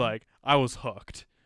And I went home and I like looked him up. I found like the Disney Sleepy Hollow movie. I watched Hmm. that like every night for the next 3 weeks. Um I found that there was like a TV show. I found the Christopher Walken movie. I never like watched it. The Johnny Depp one, yeah. Yeah. I still have yet to watch that movie, but that So good. that movie took a lot from the Disney one. Like where he like throws the pumpkin, where the Hmm. frogs say Ichabod's name. Hmm. Yeah. It's so good. Yeah. There's a haunted attraction in, I think it's in Poughkeepsie, New York, and it's called Headless Horseman's Hayride. Mhm. It is by far my favorite haunted attraction that I've been to so far.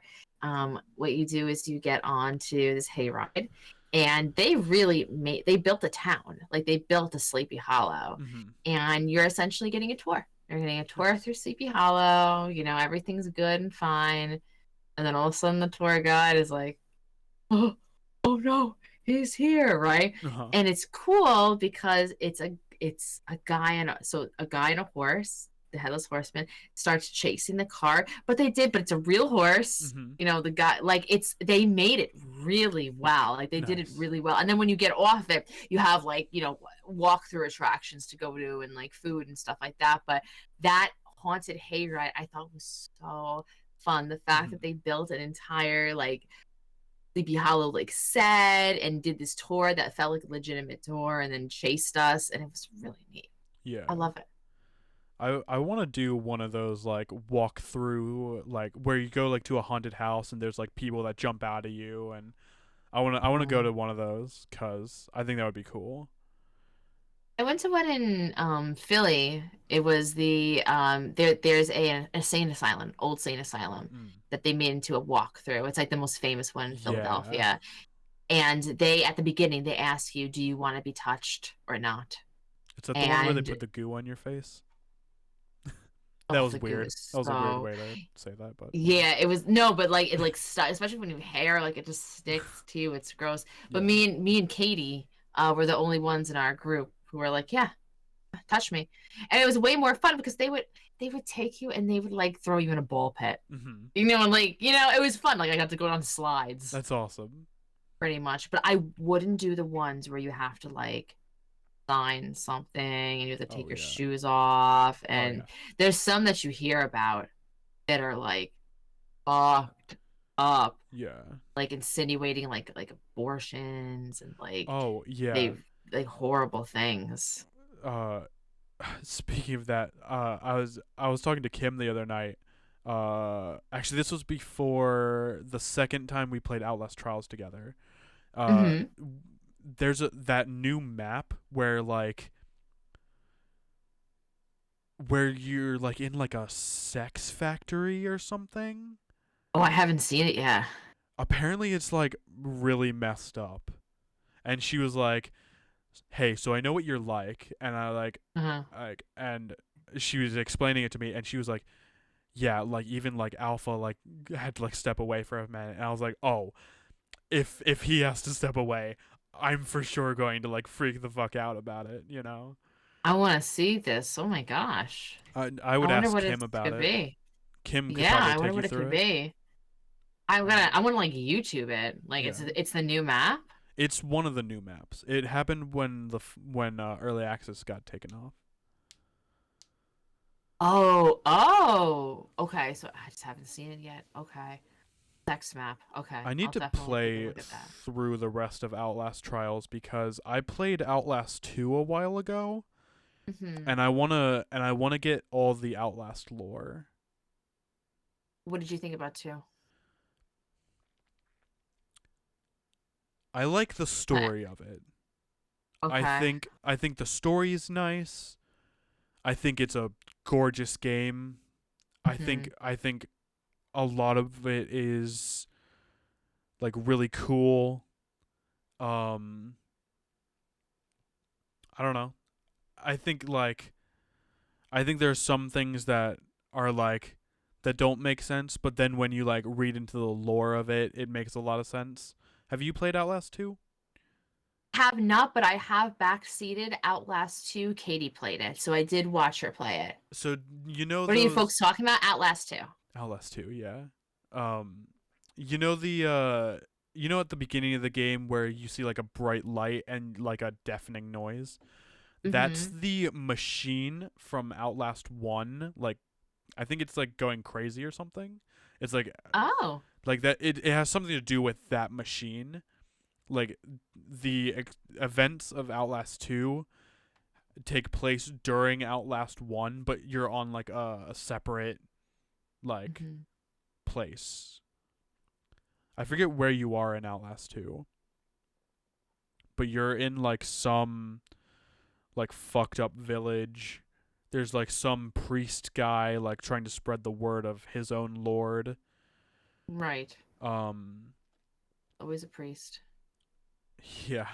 There's always a priest. He's like knocking outside in the first game. He's like, "Hey, knock, knock, knock, come find me." I'm like, Yeah. "Fuck you, priest." But the guy in the first game, he's not an actual priest. He's just Mhm. mentally insane. He Like has like Father Martin or something. Father Martin, yeah. That's Yeah. just the voices in his head making like he wants to accept the Wall Rider or whatever. Hmm. Um the Wall Rider there's in the comics. I don't know if you're ever going to read them. Will you ever read them? No. Oh, so there's this scene in the comics where the Wall Rider can infuse itself into pretty much anything. Hmm. In the comics, it infuses itself into a bunch of ants, and these ants are inside the church at the end of Outlast 2 where you're talking to the priest guy, and these ants like crawl up to this dude and they like murder him or something. Oh, Or ants. like the wall rider like comes out of them and like murders the dude. Um yeah, it's really cool. Like the comics are That's like fucking pretty cool. awesome. Yeah. You played Whistleblower, right? Yeah. How awesome was the fucking villain guy who wanted to make you his bride? Yeah. Pretty cool. That is by far probably my favorite villain in like any game. I Mhm. was like, everyone was like, "You're in for a doozy," and I'm like, "Really?" And they're like, "Whistleblower is like more fucked up than Outlast," and I'm like, "Okay, cool." And I'm like, "Oh, I just remember because I'm so dumb sometimes. Like it takes not dumb, but I know you're be nice to yourself. Um, it just takes me a minute to realize things. So I remember the part he's just like, "I'm gonna make you my bride." And I'm like, "How can I be a bride? I don't have a vagina." And then I was like, "Oh, that's what he's trying to do to me." Yeah. I'm like, "Oh, this is terrifying. Yeah. Like this is some nope. I'm Yeah. out. Check please. I Yeah. don't want to be here." It's terrifying. It really is super, super scary. Yeah. I remember the first time I played Outlast. Like I couldn't sleep for like 3 weeks after that. I couldn't Three do it. weeks straight. It was awful. It's a good game, and I'm really glad I played it. But I'm never doing that again. Oh my god, there's people who are like, "Oh, I do Speed runs. Outlast speed runs," and I'm Yeah. just like, "Why? Do you like psychological torture?" Yeah.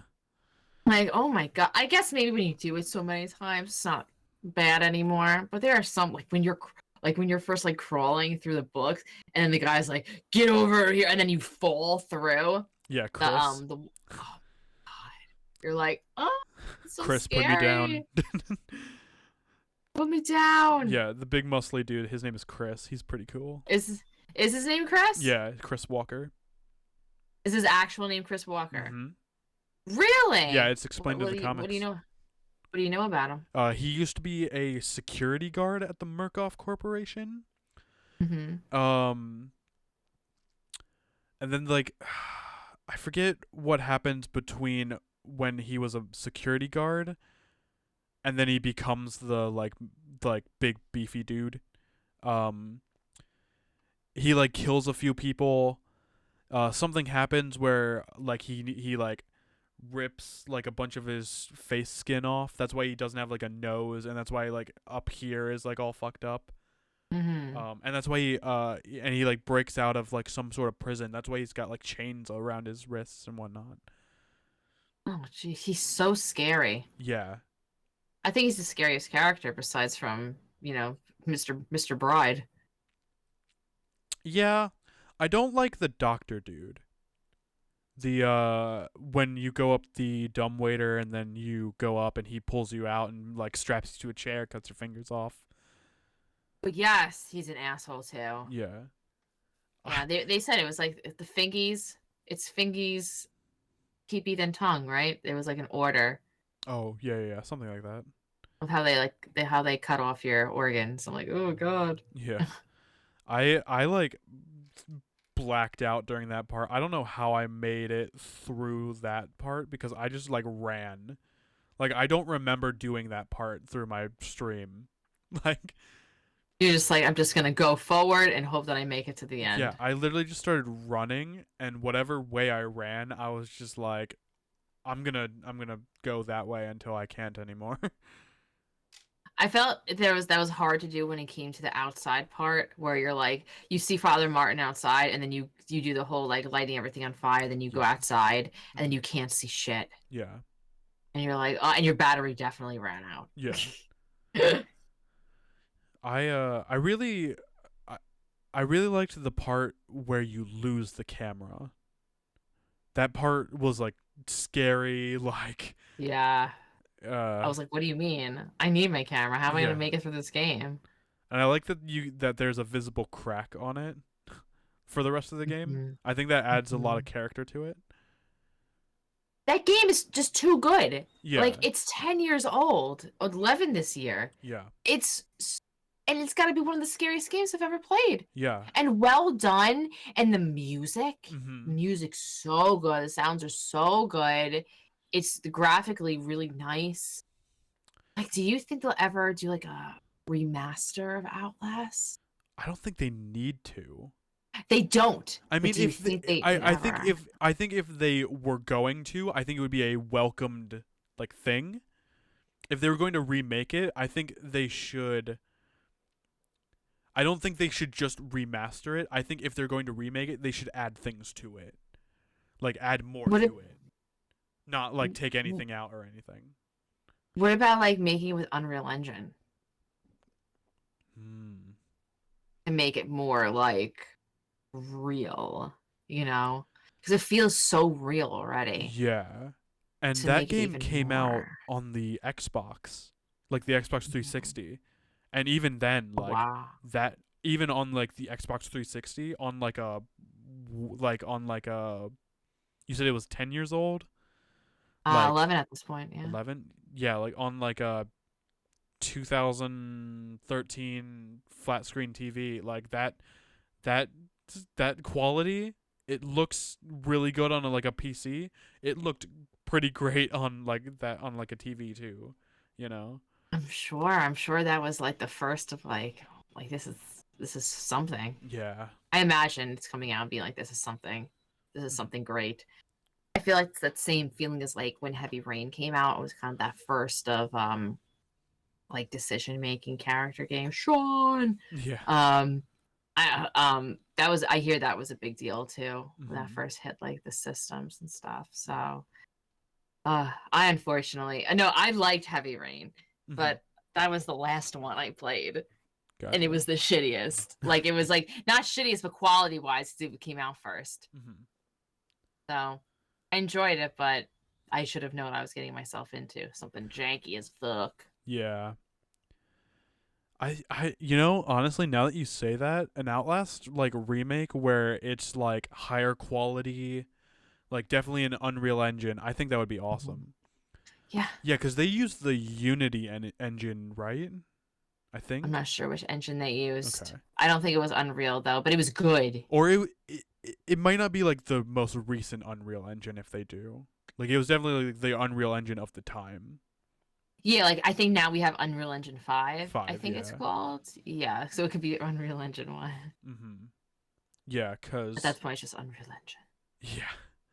yeah, Engine. cause I think Outlast being like Outlast, the people looking more like humans would be cool.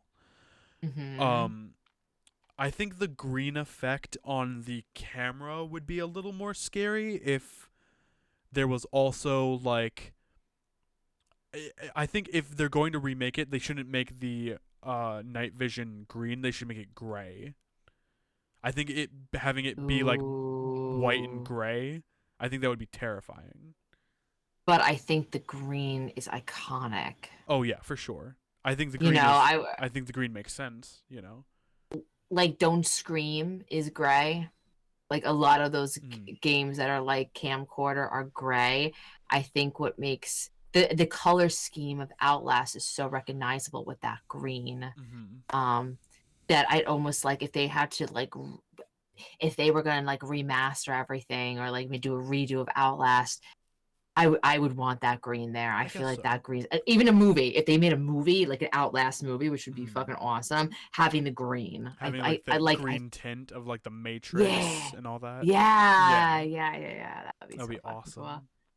I'm down for an Outlast movie. Yeah.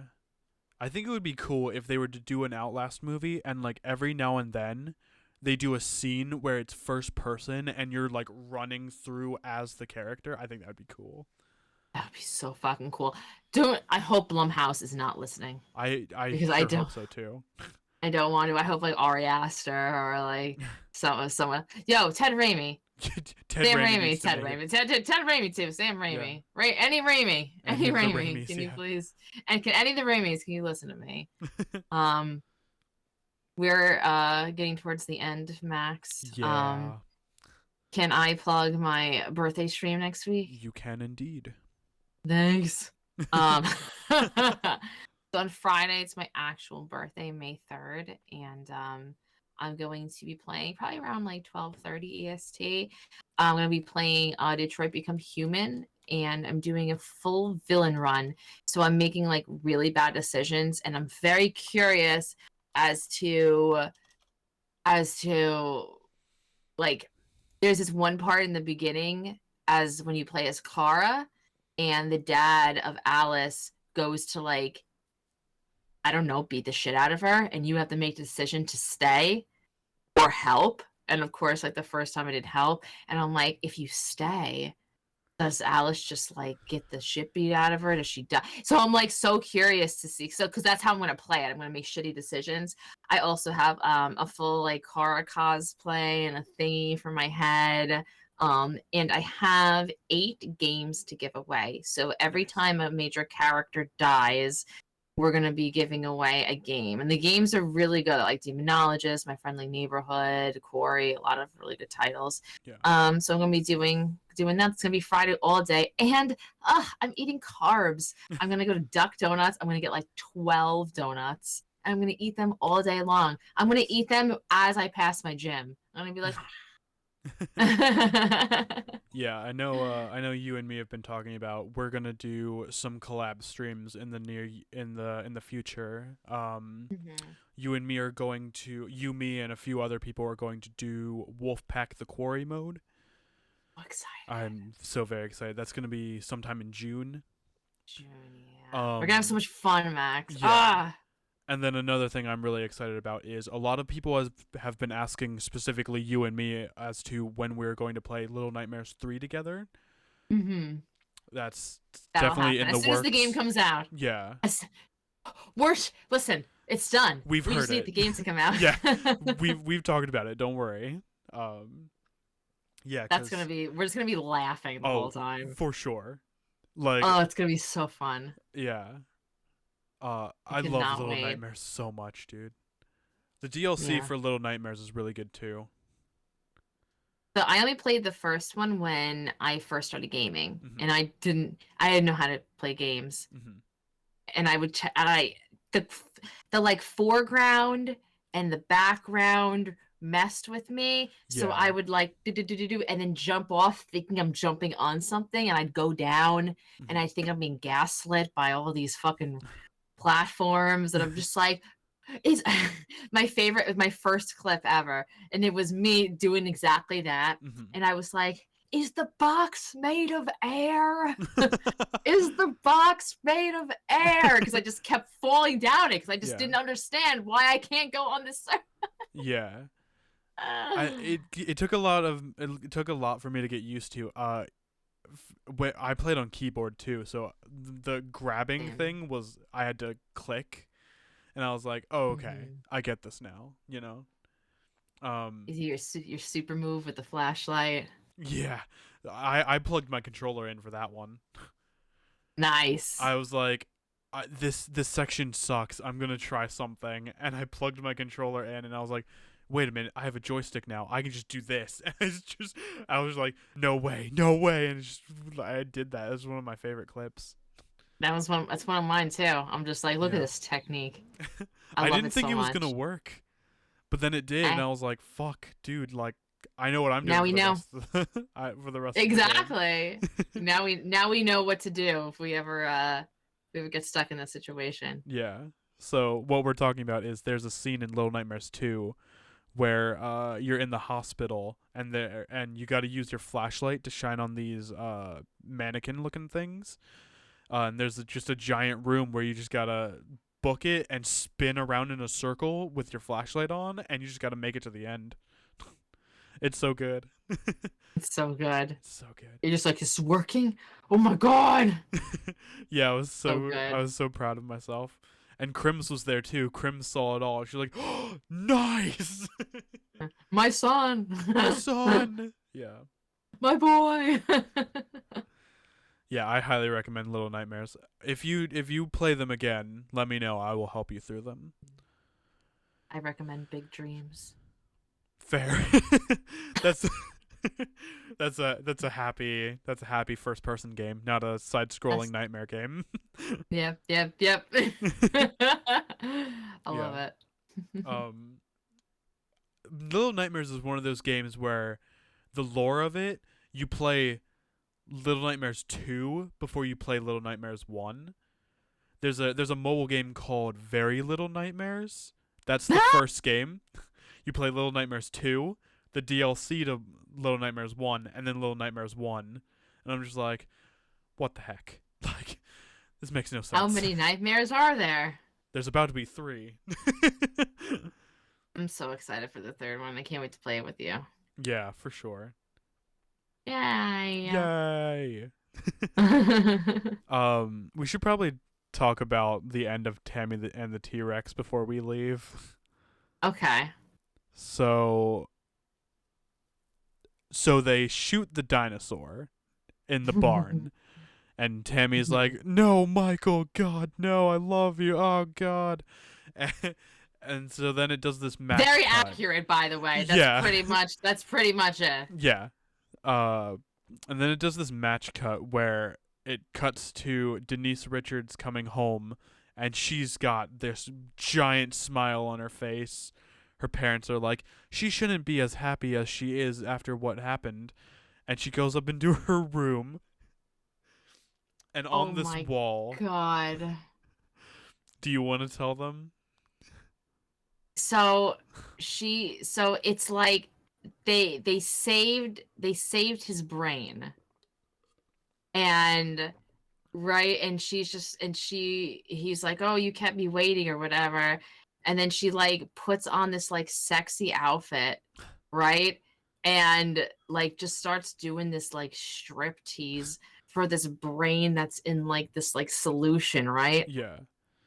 So And it's just it just like overloads. so Michael right now at the end of the movie is a brain in some like Kool-Aid jar almost attached to a camera which is attached to the wall that has a lens cap that she takes off all the time.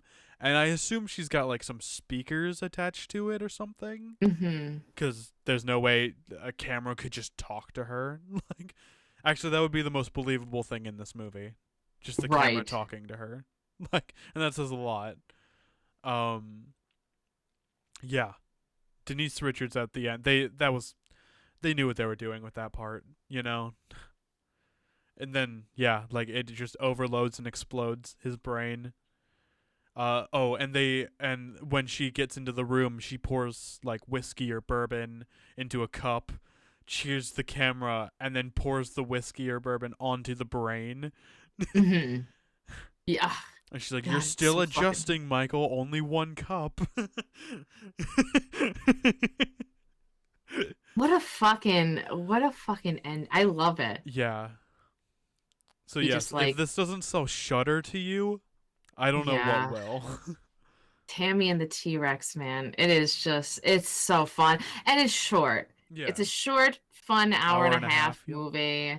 It's hilarious. It's goofy, it's romantic, um it's very wholesome Yeah. at the end of the day. It's just very wholesome with a hint of racism. You know? It's really what it is. It's true. Just a fart of race. 1994. I feel like I guess so. I guess like there was a lot of racism in the 90s because I feel like didn't Oh yeah. Blazing Saddles come out in the 90s? I'm not sure what that is. Oh, that's one of those Mel Gibson movies. No, Uh, not Mel Gibson. Mel Brooks. Yes. Yeah. I don't know. Mel Gibson is Mad Max's Max. brain has also now overloaded. Yeah. It's Pour some it's pour one of some those like Sunny Delight insensitive on there. comedy movies. You know. But yeah, I don't like watching insensitive stuff. me neither. Makes me feel I bad. just like happy. Happy and murder. That's what I like. Have you ever seen the Happy Time Murders? That's exactly what I thought of when I said that. I have not. I honestly don't want to watch puppets Yeah. fuck. Yeah. I'm really not Megan into McCarthy it. was not great in that movie. It's Melissa McCarthy? yeah. I just know her last name I was was like, McCarthy. oh, okay. I was just like, there's another McCarthy. Paul McCartney. Paul McCarthy. McCarthy, Megan McCarthy, Yeah. Mark McCarthy. Yeah. Yeah, that movie is I kind of wish I didn't watch it.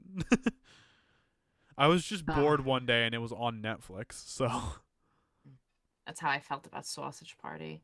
oh I'm god. like, I really wish I walked out of that movie. Honestly, the best part about that movie was rewatching it with Korn and watching him go nuts. He laughed so hard. He laughed so fucking hard. Yeah. Just like, no, I love I'm it. going to find someone to raid if you want to like plug What up, days? If you want to plug Yeah, anything I'll be on else. tomorrow. Yeah, I'll be on tomorrow. I'll be streaming. I'm gonna see if I can round up a boob crew for Boomin. If not, I'll have to wing something. And then the next time I'll be on is Friday, and that is my birthday stream. I'll be starting around 12:30 EST, and that will be Detroit Become Human Villain Run. You better be there for that, days. No, it's okay. I know you gotta work. Who are we reading out to?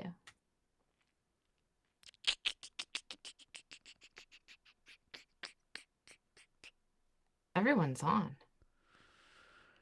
I'll do my best. That's all I could ask. Yeah. Daisy, you like my shirt? Let's raid. We were talking about Kristen earlier. Let's raid Kristen because she's doing Dead Please do, Island. Rose. She's a fellow CEO, founder of the Crypt community. I mod for the Crypt community. She's got a new VTuber. She's playing Dead Island 2 with her husband. Yeah, let's go raid her. That's nice. And she's only been on for 2 hours. Awesome. Nice. I'm gonna be real with you guys. I don't know what the plan is for this week. I might take this week off just to like do some stream stuff offline. And then I'll be back next week. That's honestly what I'm thinking. Yeah, I'll see you guys not this week, but the following week. And I will be doing. See you another day. I need to figure out what I'm going to do after RE4 because I need to find someone who I'm going to play RE5 with, and I'm just not sure who that is. So Virgo's won't play with you?